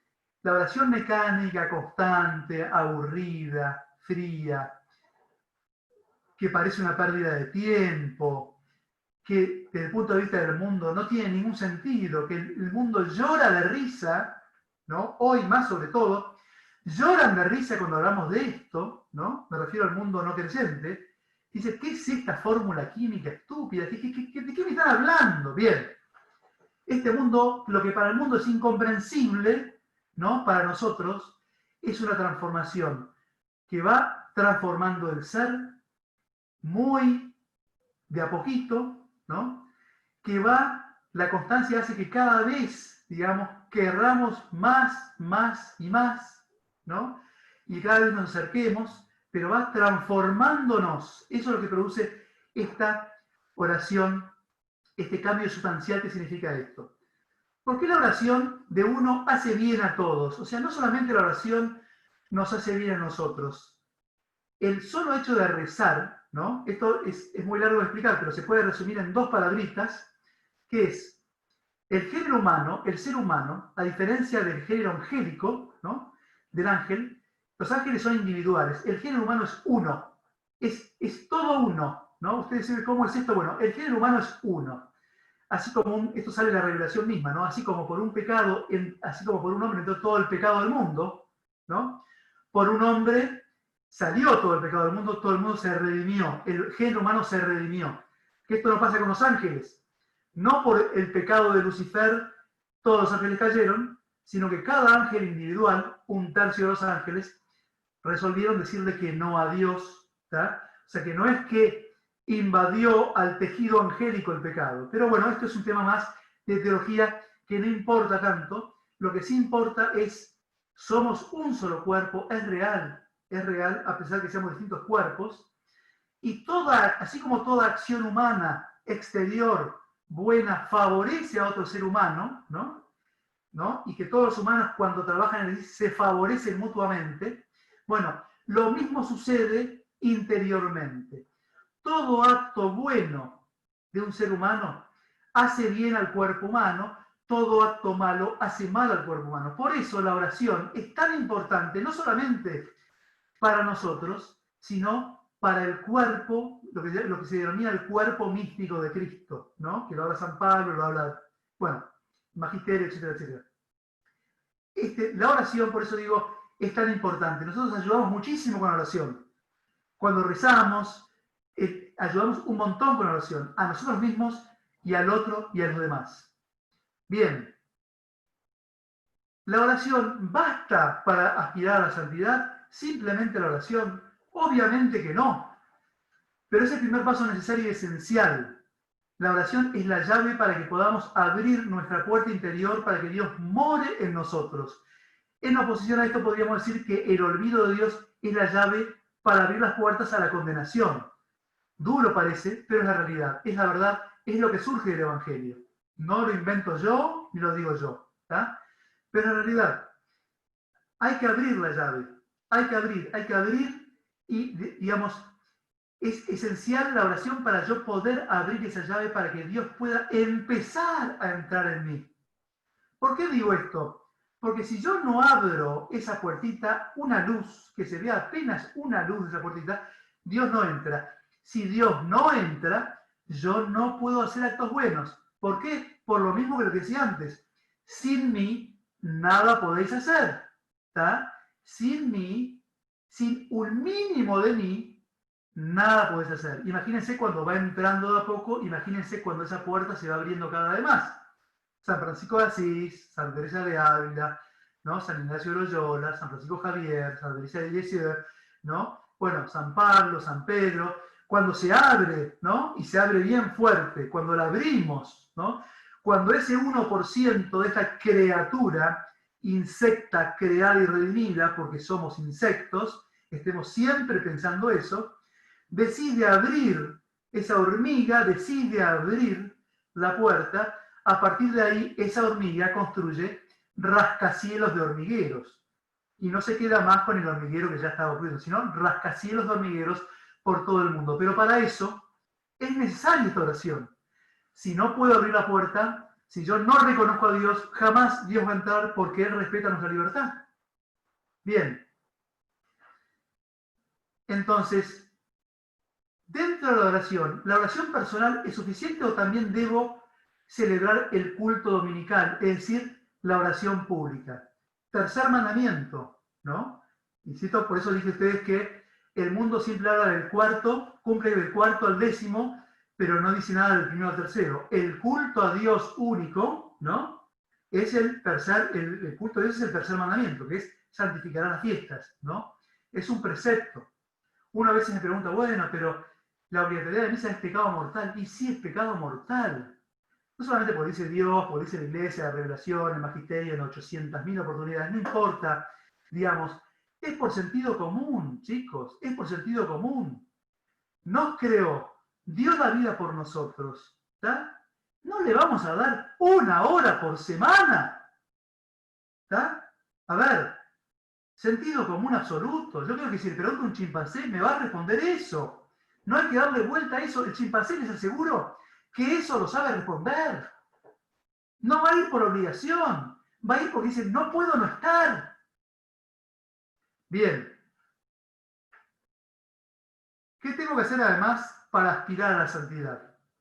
Como dijimos antes, la oración constante nos fortalece como personas en todo sentido, pero Dios nos da además remedios eficaces y concretos que suman mucha fortaleza aún frente a todas las circunstancias que se nos presentan en la vida, en todo orden, no solo religioso. Estos remedios la Iglesia los llama sacramentos y lo define como signos sensibles y eficaces de la gracia. El más importante es el bautismo, luego la comunión, la reconciliación y demás, y además son condición de salvación estos sacramentos. Sí, el bautismo es condición de salvación, pero bueno, esto da para una charla más, pero es así. Lo dice el credo, lo dice la Iglesia, es condición de salvación el bautismo. Bien, ahora, por eso digo, no es que es algo agüita que es para sacar fotos y qué lindo el rito, no existe, eso es un verso. ¿Tá? El bautismo es condición para salvación, así lo dispuso Dios, así lo dispuso Jesús. ¿Tá? Entonces uno pasa a ser hijo de Dios a partir del bautismo. Antes de eso es una criatura humana, creada por Dios, no hijo de Dios. ¡Ay, qué fuerte me parece esto! Es la realidad, es lo que dice la Iglesia. Por eso la importancia del bautismo, ¿no? Por eso la importancia en las misiones de bautizar. A veces yo digo, van a misionar y no hay bautismo, ¿qué pasa acá? ¡Qué horror! ¿No? En la época nuestra, ¿no? Que es lo que se hizo durante 2000 años, ¿no? Y aparte todo el magisterio habla de eso, lo que pasa es que son prácticas que se han dejado erróneamente, porque hay otras órdenes que las siguen manteniendo, o sea, hay órdenes normales que las siguen manteniendo y hay órdenes anormales o sacerdotes anormales que no las siguen manteniendo, pero la realidad es que lo más importante en una misión es lograr el bautismo, es decir, lograr, digamos, gente poder darle el bautismo para que después siga creciendo en la fe. Uno diría, no, pero lo más importante es estar con él, tomar un mate. No.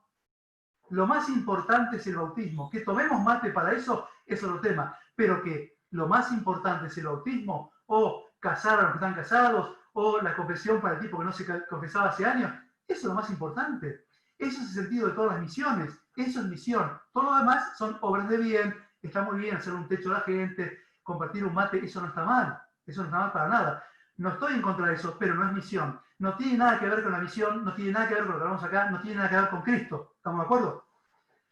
Cristo dice exactamente, ellos, los que hacen eso, ya tienen su recompensa, no está en contra de eso. Lo dice en el Evangelio Cristo y hace una distinción exactamente entre los que hacen esas obras y los que hacen las obras para Dios.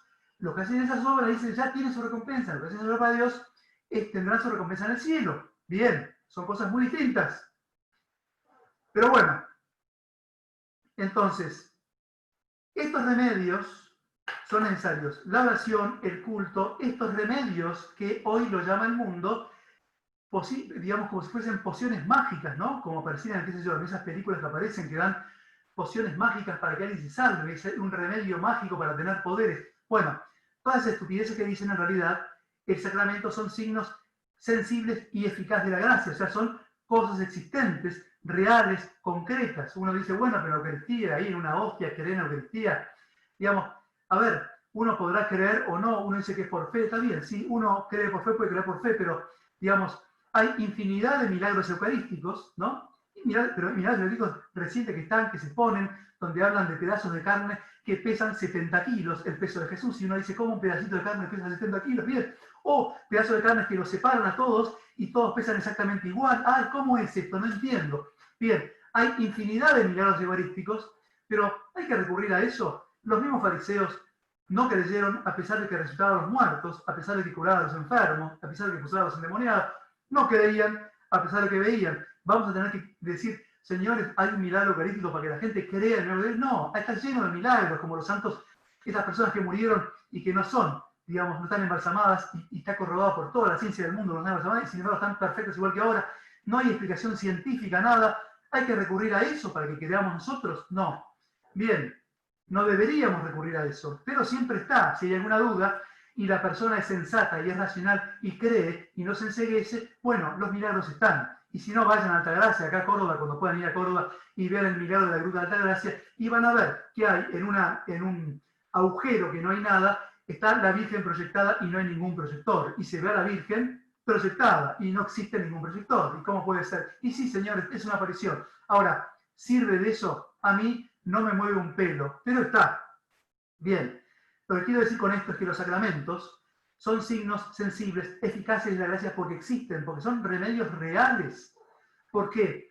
no es solamente el acto de que uno vaya a confesarse. Cuando uno va a confesarse, por más que haya sido el más perverso de todos, para el pensamiento del mundo, ¿no? Que el pensamiento del mundo siempre distingue a la mujer, digamos, se pone mal, se opone a la violencia de género, pero cuando abortan a alguien y matan a un bebé no dice nada de este bebé. Fíjense cómo es el pensamiento del mundo, distinto, digamos, del pensamiento. Por supuesto que es objetable la violencia de género, pero mucho más el asesinato de un bebé por nacer.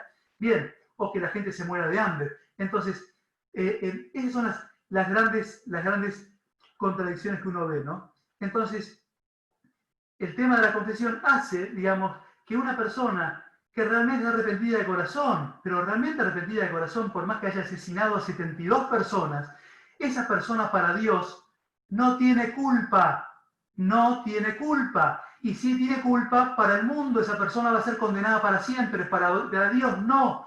Esa persona se confiesa y Dios no le ve su pecado, ¿no? Imagínense lo que es la misericordia de Dios. Simplemente está pidiendo, ¿no? Que te arrepientas de corazón, que pidas perdón de corazón. Fíjense ustedes, y esa culpa psicológica que el mundo tiene, el no creyente tiene, ¿no? Vieron que hay muchas películas que uno va cargando con la culpa y después la película, sobre todo las americanas, termina que se redime con la culpa cuando salva y hace lo mismo por otro, con todo ese estupidismo generalizado pochoclero que hay. Bueno, lo mismo pasa, digamos, con aquellas personas que no creen en la confesión. Piensan que la confesión es algo que limpia no solamente el espíritu, sino que limpia además el tema de la parte, digamos, psicológica de la persona, ¿no? La persona pasa a ser mejor a partir de eso.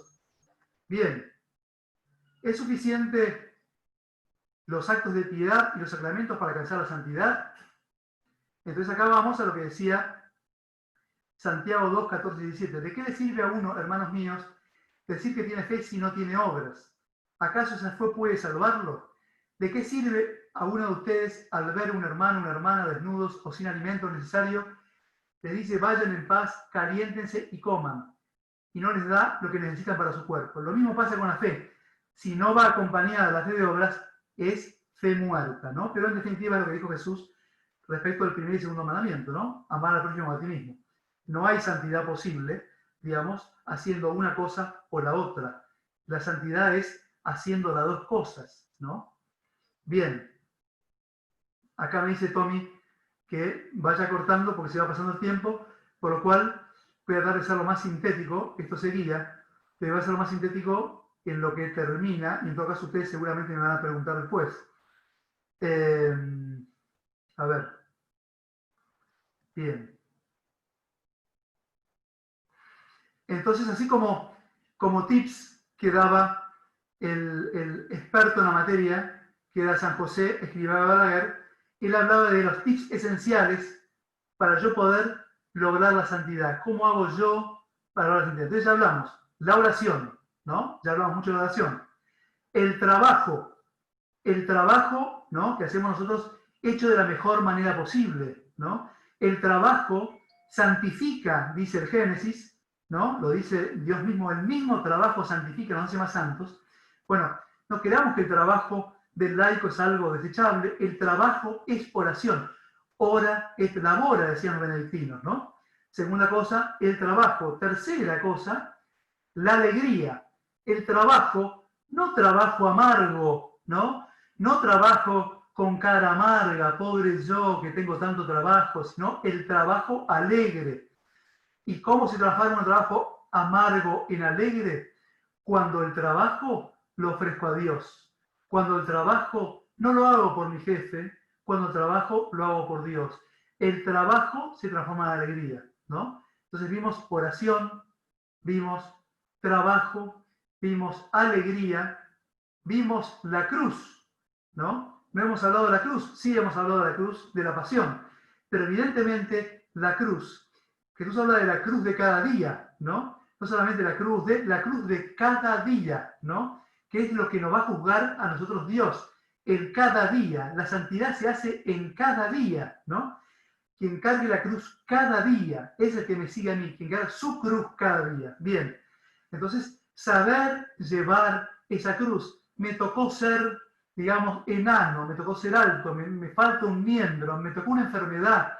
me tocó que no tengo padres, me tocaron cruces, me tocó que me rajaron del laburo, me tocó tal cosa. Saber llevar esas cruces. Y recordemos bien la pasión, ¿no? Que es el más injusto de los actos en toda la humanidad. El más injusto. Sin embargo, fíjense, Cristo no se quejó con nadie, ¿no? Entonces, eso es llevar la cruz. El otro tip, la otra palabra de Monseñor Escrivá, el amor a la verdad. No tener miedo, chicos, en el laico, en dar testimonio de Cristo, por más que todos le digan, este pibe es un loco, demente, qué idiota es. Bienvenido. Alegrémonos, dice Jesús, cuando nos insultan, nos persiguen a causa de mi nombre. Alegrémonos. Entonces, alégrense cuando, por defender la verdad bien, de la forma más mansa posible, ¿no? Cosa que no me caracterizo por eso, pero sí les digo a ustedes, porque era manso y humilde de corazón, de la forma más mansa posible, ¿no? Pero decir la verdad y plantarse en la verdad es otro elemento que lleva a la santidad, ¿no? Lo pequeño, no pensar que la santidad es hacer grandes cosas. Voy a hacer una misión a Formosa, otra a Santiago, otra a la India, otra tal, etcétera, etcétera. No, nada que ver, ¿no? Santa Teresita del Niño Jesús, Historia de un alma, le recomiendo el libro, Historia de un alma, Santa Teresita del Niño Jesús, justamente se santificó y es la copatrona de las misiones con San Francisco Javier, ¿no? Se santificó por las cosas pequeñas, ¿no? Por ofrecer todo a Dios, hasta lo que parece más pequeño, ¿no? Ella decía, levantar una pluma, ¿no? Bueno, ustedes cuando ven un papel tirado, lo más pequeño, por eso más pequeño, eso es lo que hace la santidad, no las tremendas cosas, ¿no? Reitero, cuando uno lee Vida de Santos, los autores siempre ponen lo más grande que hizo el santo, ¿no? Y se olvidan, no es que se olvidan, vende más lo más grande que hablar de las cosas ordinarias y pequeñas, pero lo que nos hace santo a nosotros y a los santos es lo ordinario y pequeño. Bien. Los otros, cuando se refiere a los otros, nos referimos al compañero de trabajo, a los más cercanos, al prójimo. Esto es los otros, ¿no? Invitar gente, ¿no? Esto es los otros. ¿Está? Bien.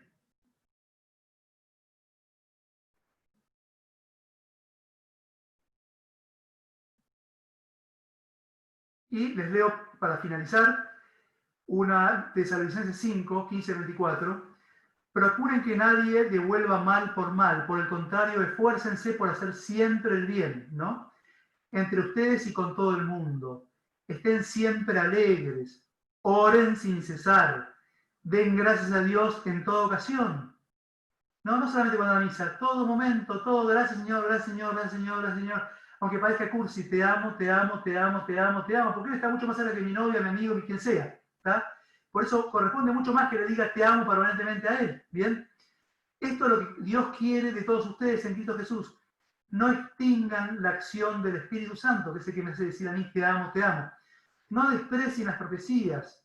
Examínenlo todo y quédense con lo bueno. Cuídense del mal en todas sus formas. ¿Qué significa esto? No admitamos ni siquiera los pecados veniales. No significa que por eso podemos... Pero tratemos de ser perfectos. Eso incluye tratar de no ser mentirosos. No va el tema de la mentira piadosa. Tratar de ser lo más perfecto posible. ¿Bien? Que el Dios de la paz los santifique plenamente para que ustedes se conserven irreprochables en todo su ser. Espíritu, alma y cuerpo hasta la venida de nuestro Señor Jesucristo. El que lo llama es fiel. El que lo llama, dice la Escritura, es fiel y así lo hará. Bien. Para finalizar, voy a leer, les van a leer a ustedes dos testimonios, ¿no? De personas que no son santos de estampita, que no son santos coronados por la iglesia, que no son santos que nadie conozca, ¿no? Pero que hemos podido conocer, tanto yo, que di un testimonio, que lo van a ver, que es el de Laura Cárdenas, como la de que un amigo me mandó a mí para que ustedes lean, que es el de Pablo Sierra, que muchos lo conocen, que han sido personas que con su vida, ¿no?, han demostrado que todos podemos ser santos y que hay muchos santos que merecerían los altares, que por ahí, porque la iglesia se ocupa más de los suyos, que de los laicos, o porque hacer un proceso canónico es un laburo, la verdad, muy importante, no lo hay. Es decir, no puede ser que en el mundo, que tiene 7.000 millones de habitantes, haya nada más que 7.000 santos, ¿está?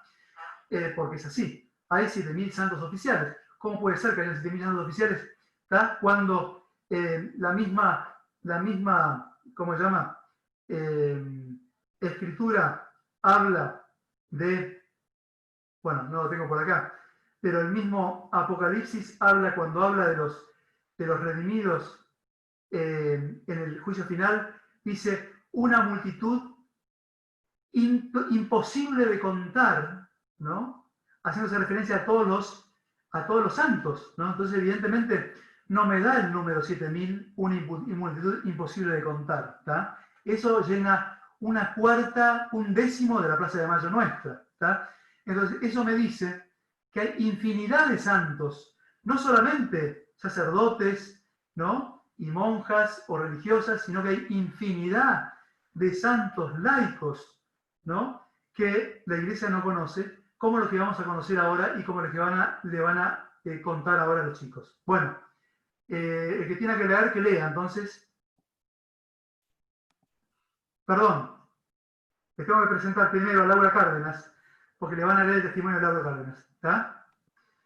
Laura Cárdenas, ama de casa, madre de 9 hijos, murió de cáncer de ovario a los 46 años. Sus mellizas mayores tenían 22 años y la menor 2. Vamos a leer 2 cartas por ella escritas. La primera, cuando se entera del cáncer, que su cáncer, que le habían diagnosticado antes, había hecho metástasis en todo el cuerpo. Y la segunda, 5 días antes de morir, es manuscrita por ella, ¿no? Para que vean, digamos, cuál era la situación de esta persona. Y después, cuando terminen de hablar, se lo voy a presentar y voy a hablar un poquito de Pablito Sierra, mi gran amigo, y después va a ser un testimonio de un íntimo amigo de él, de Pablito Sierra. Bueno, hablen entonces de Laura Cárdenas. Laura Cárdenas, 7 de abril de 1981. Trataré de escribir una a cada uno y a papá. A los chicos en general, no leer por ahora a los 2 más chiquitos. Hoy en el sanatorio me enteré de lo que tanto temía. El médico me lo dijo, mejor dicho, lo hice pisar el palito. Dijo como consuelo lo que dicen siempre, sacamos todo lo malo. Lo de la metástasis lo sabemos todos, y creo que a mi edad puede ser cuestión de meses. Señora, usted cree en Dios, ¿no? Por supuesto, pero soy humana y como tal me aferro a la vida. Cuando aún no estaba operada, les decía a ustedes con cierto orgullo. Y bueno, si es malo, de algo hay que morir. Pero te aseguro que cuando ves firmada tu condena, es muy difícil controlar la desesperación. Sobre todo acá en el hospital, sola. Sobre todo de noche. Eso tira por tierra todo orgullo y uno se da cuenta hasta qué punto la vida te atrae. Me doy cuenta que a pesar de todas las cosas lindas y argumentos que les pueda decir a otras en estos casos, es muy distinto, siendo una misma la protagonista. Le pido a Dios tener fuerzas para conservar el buen ánimo y nunca llegar a la desesperación.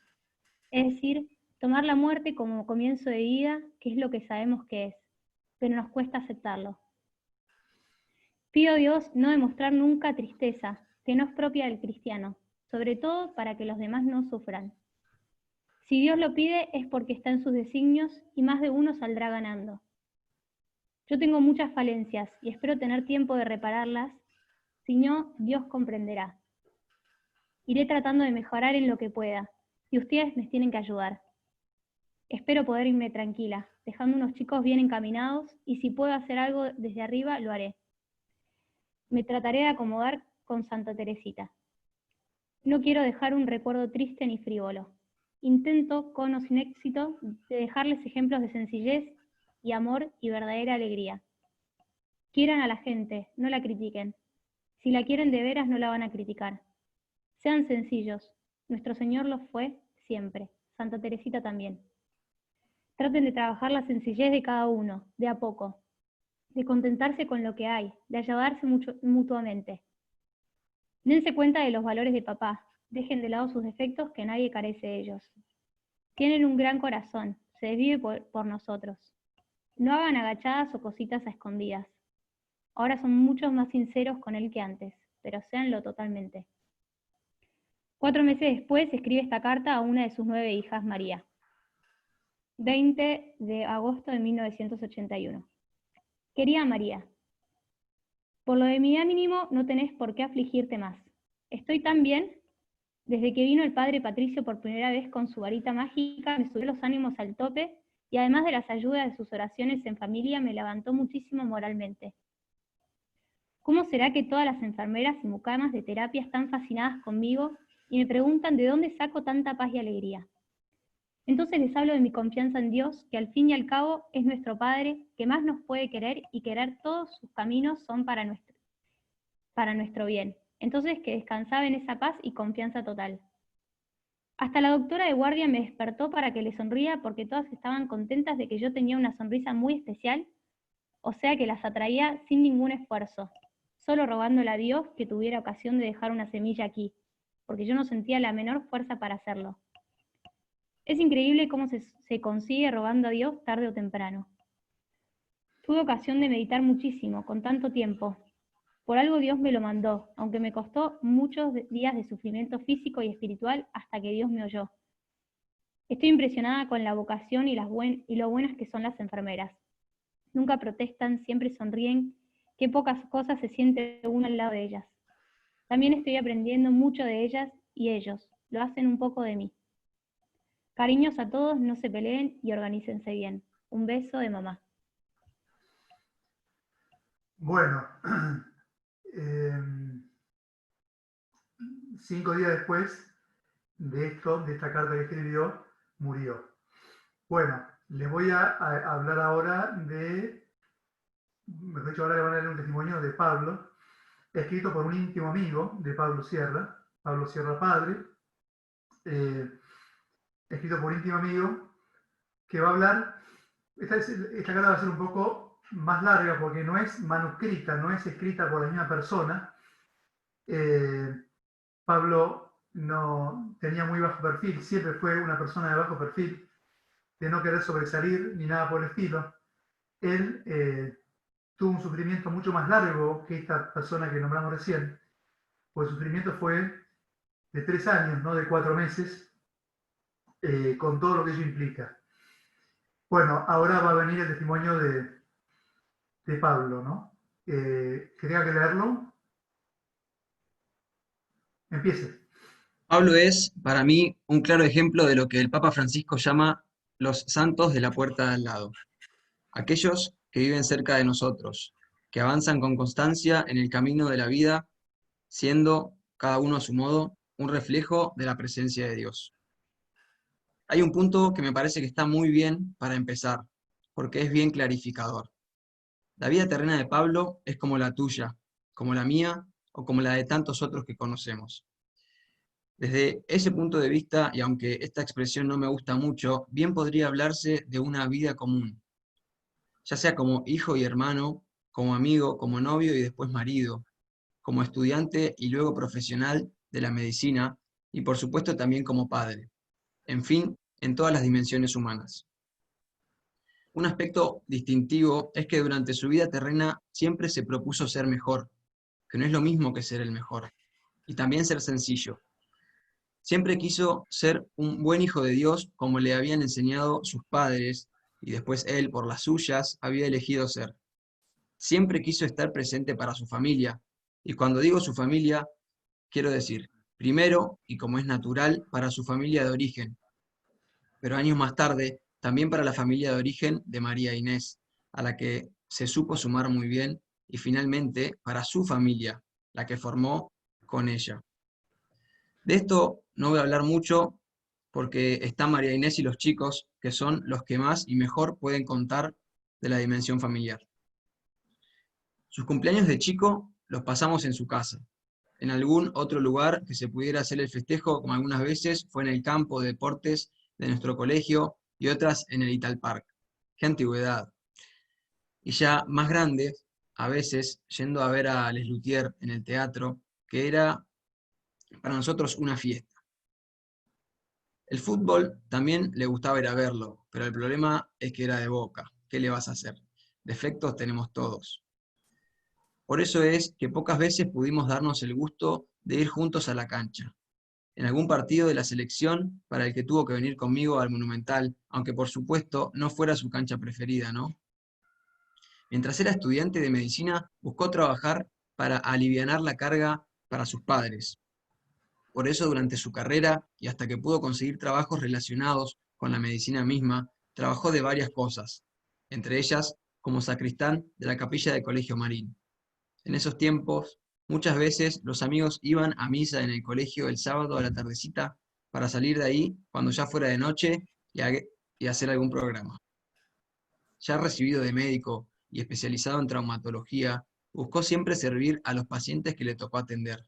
No solamente quiso hacerlo formándose continuamente y a conciencia en lo profesional, sino también tratándolos humanamente y rezando por ellos, para que tuvieran salud de cuerpo y alma.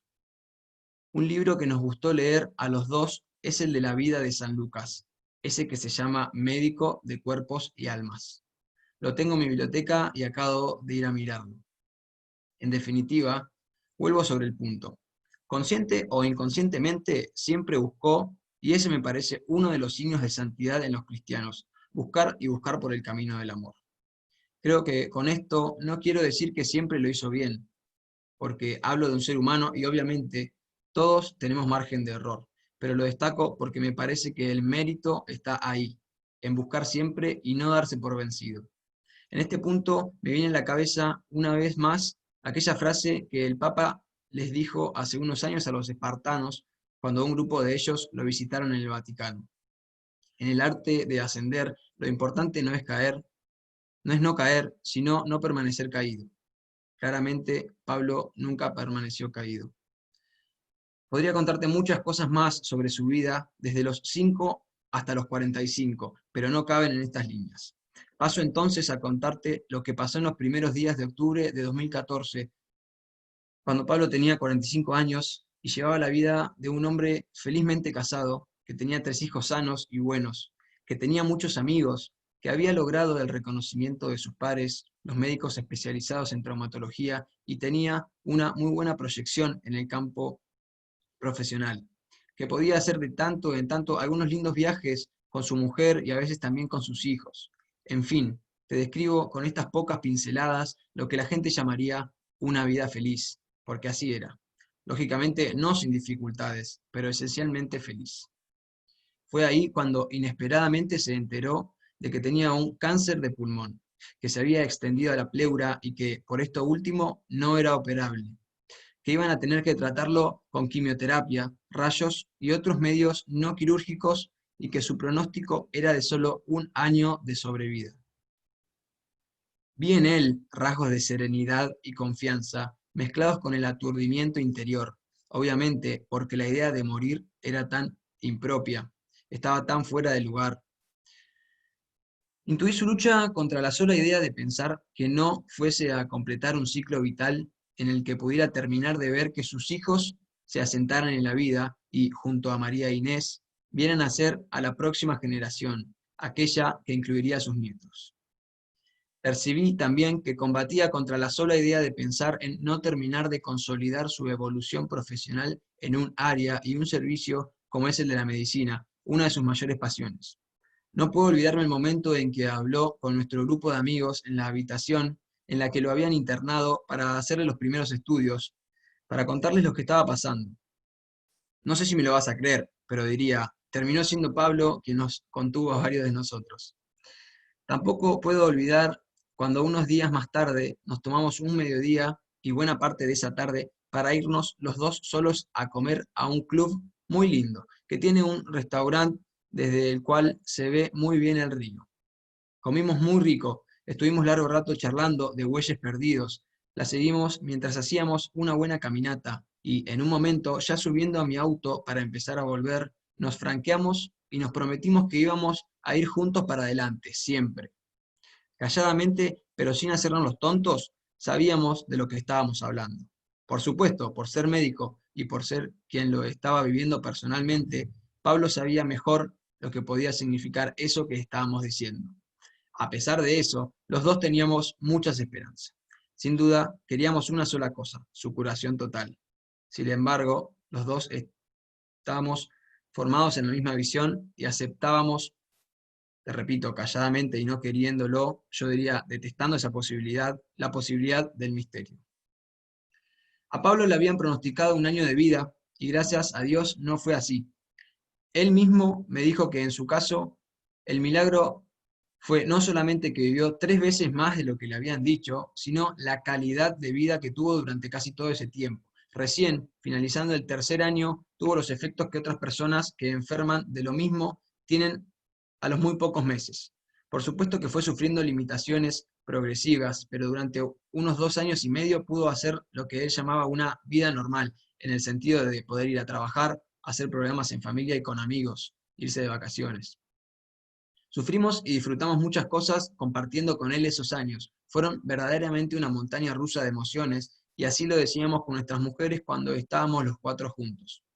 A cierta distancia de aquel tiempo, veo que lo más importante fue compartir, más allá de que fuera sufrir o disfrutar. Para que eso fuera así, la clave fue su generosidad para permitirnos compartir su vida, con todo lo que traía. Él hubiera tenido razones para cerrarse y rechazar el estar con todos, pero hizo todo lo contrario. Yo quiero marcar especialmente que lo hizo no solo con unos pocos elegidos, se abrió generosamente a muchos, a todos los que pudo. Si se pudiera decir así, en este tiempo Pablo se hizo todavía más devoto de la Virgen de Luján, a la que tantas bendiciones le agradeció y de la que tan hijo se sentía. Fue muchas veces a visitarla a su casa, allá en la basílica. Estaba impactado del cariño que recibió.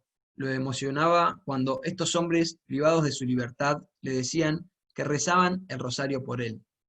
Si le preguntás a mi querido Pablito, seguramente pueda contarte de aquel preso que la primera vez que Pablo fue a visitarlos, cuando se enteró quién era, le dijo: Pablo Sierra, nosotros rezamos por vos. Escuchar eso, más alguna otra frase corta que hoy me reservo, y conmoverse hasta lo más profundo de su ser, fue una sola cosa. Sé también de otro de los espartanos, que es de los pocos que una vez que salió de la prisión, volvió a delinquir y cayó preso nuevamente. Cuando este espartano se enteró de la muerte de Pablo, logró mandarle un video a la familia para contarles cuánto se entristecía, pero que siempre lo ponía presente y que iba a ser un ejemplo que iba a tomar para lograr de nuevo la libertad y hacer, ahora sí, las cosas bien. En fin, muchas personas se vieron sorprendidas para bien por la forma en que Pablo llevaba su enfermedad. Él siempre supo que la asistencia y la confianza en Dios era la razón de que eso pasara. Es por eso que su modo de vivir alentaba a los demás a ser mejores también. Voy a intentar ahora cumplirte el pedido de que te cuente cosas de los días anteriores a la muerte de Pablo. Él estuvo internado 61 días seguidos hasta que volvió a su casa a pasar esos últimos días por los que me preguntaste.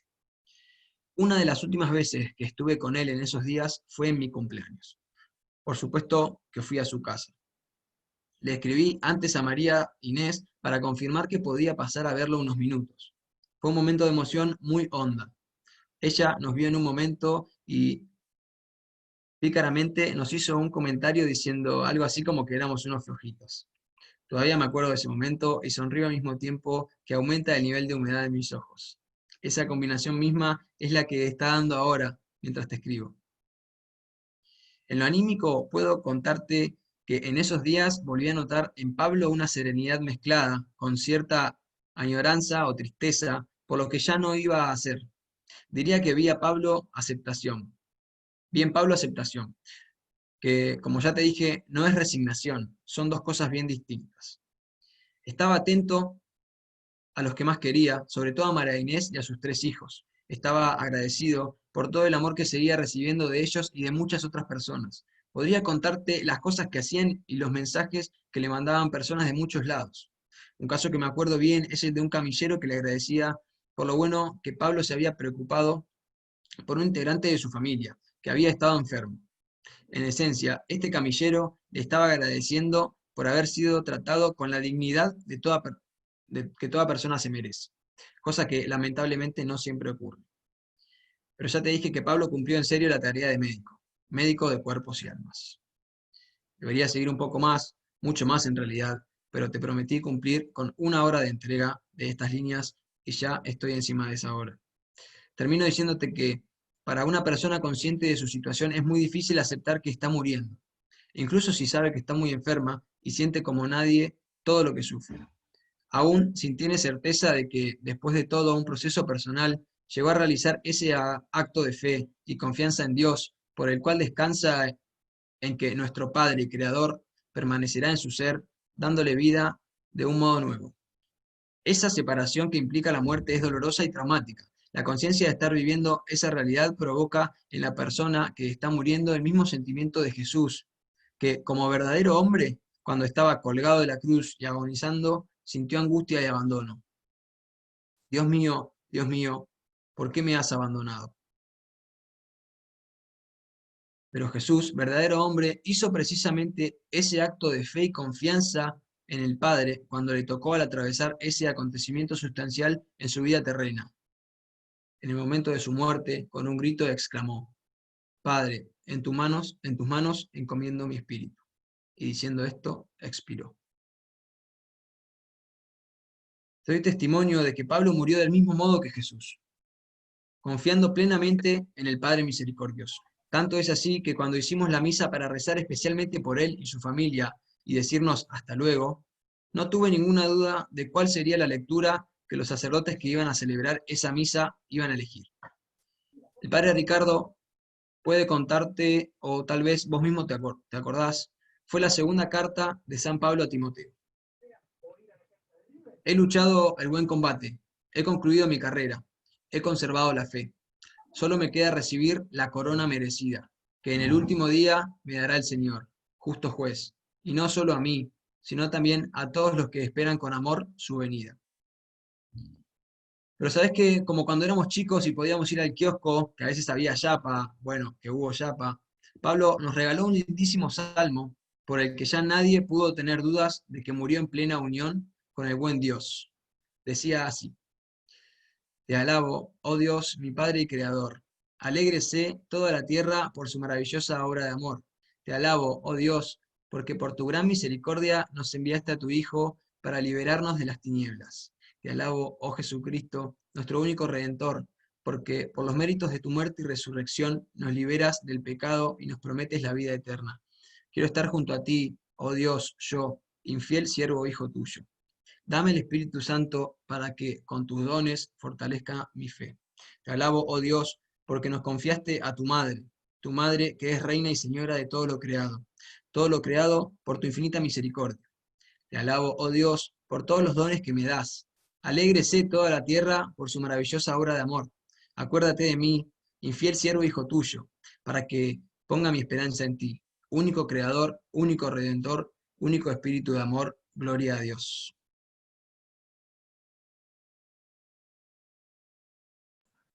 Bueno, qué lindo sería morir así, ¿no? Qué tremendo tipo por favor. Qué tremendo tipo. Yo no, digamos, este relato me llegó recién, el testimonio. Por supuesto yo lo conocía a Pablo. Lo único que puedo decir es una cosita de Pablo, que me contó 6 meses antes de morir. Él estaba bien, fuimos bien, podía caminar. Y vino y me dice: Juan, ¿cómo estás, Pablo? Dice: no puedo estar mejor, 6 meses antes de morir. Yo, ¿qué me está diciendo? ¿Cómo me está diciendo que no puede estar mejor? No puedo estar mejor, Juan. Pues yo hago el balance en los últimos 2 años o 3 años de enfermedad. Me han pasado cosas tan lindas que el balance es totalmente positivo. No puedo estar mejor. Bueno, esto es el tremendo tipo de laico que era él, y que cualquiera puede ser, ¿no? Simplemente rezando, ¿no? Y con todos esos tips que hablamos, podemos llegar a esto. Bueno, Panchito, ¿cómo sigue? Juan, bueno, primero que nada agradecerte, ¿no? Muchas gracias por la charla, el testimonio y los últimos testimonios. Se podría decir que hasta el cielo no paramos, ¿no? Así que vamos con las preguntas. Si alguno tiene para hacer preguntas, ponga por el chat, y si no, levanta la mano y la hace él mismo hablando. La primera es de Marcos Ordóñez, que dice: rendir No, culto Pancho, a Dios. ya está, la busqué por catecismo, gracias. Está respondida ya, ¿Listo? gracias. Impecable. Entonces, Mechi de las Carreras pregunta: ¿cómo se explica la conversión y santidad de gente que ni siquiera abrió la puerta para ser santo y finalmente lo fueron, como San Pablo, que sin ningún mérito fue interceptado por el Señor camino a Damasco. ¿Hay algunos que tienen unas gracias especiales? No, San Pablo abrió la puerta. Es más, San Pablo era un tremendo devoto de Dios. Lo que pasa es que perseguía a Cristo porque, digamos, él defendía digamos, él estaba esperando el Mesías. Era un ferviente creyente y pensaba no culpablemente, o sea, no es que él pensaba como los fariseos, él era fariseo, pero él no tenía esa mentalidad de los fariseos que vieron, digamos, todos los milagros de Jesús que vieron, y no obstante, él pensaba que los católicos eran, o los cristianos que seguían a Jesús, eran en ese momento como terroristas, ¿tá? Pero él era un fanático defensor, digamos, él perseguía a Jesús, pero él no pensaba que estaba persiguiendo a Dios. Él estaba, como diría, en una constante búsqueda, ¿no? Por lo cual él sí abrió la puerta, la búsqueda, ¿no? Él era muy sensato en su persecución, era muy auténtico en lo suyo, ¿no? Él iba con sus convicciones hasta el final. Por eso después cuando se convierte se transforma en el apóstol de la iglesia, ¿no? Como si fuese casi muchos lo consideraban como un segundo Pedro, ¿no? Como el equivalente Pedro y Pablo, como que eran lo mismo, ¿no? Cosa que no es así, pero digo, por la fuerza tremenda que tenía, porque se convenció, porque Dios lo convenció, digamos, dónde estaba la verdad. Pero él buscaba la verdad. Es decir, para todas las personas que buscan la verdad, San Agustín también era tremendo, digamos, pecador, y por la oración de la madre después se moría. O sea, la oración de la madre hizo que él abra su puerta, ¿no? Esta búsqueda, digamos, por parte de San Pablo, esta búsqueda interior permanente que tenía, esta coherencia con lo que pensaba y jugarse a fondo con lo que pensaba, que era la defensa de Dios, hizo que se abra la puerta y que Dios la haya elegido. Y ante la pregunta si hay personas que tienen gracias especiales, digamos, no por eso, digamos, digo que no haya respetado la libertad de Pablo. Para mí respetó la libertad de Pablo, pero puede ser, sí, que Jesús elija, de hecho eligió a la Virgen, digamos, la eligió y dijo, esta es sin pecado original, y eligió sin pecado original, y punto. ¿Por qué? Porque a él se le ocurrió. Por eso la Virgen es la única no, entre comillas, infectada con el pecado de Adán, ¿no? ¿Qué más? Buenísimo, Juan. Bueno, por lo que veo no hay ninguna otra pregunta. Bueno. Si te parece, capaz Bueno. antes de terminar con una oración, Bueno, perfecto. paso a decir una cosa. Primero agradecer a todos que vinieron, la verdad somos bastantes.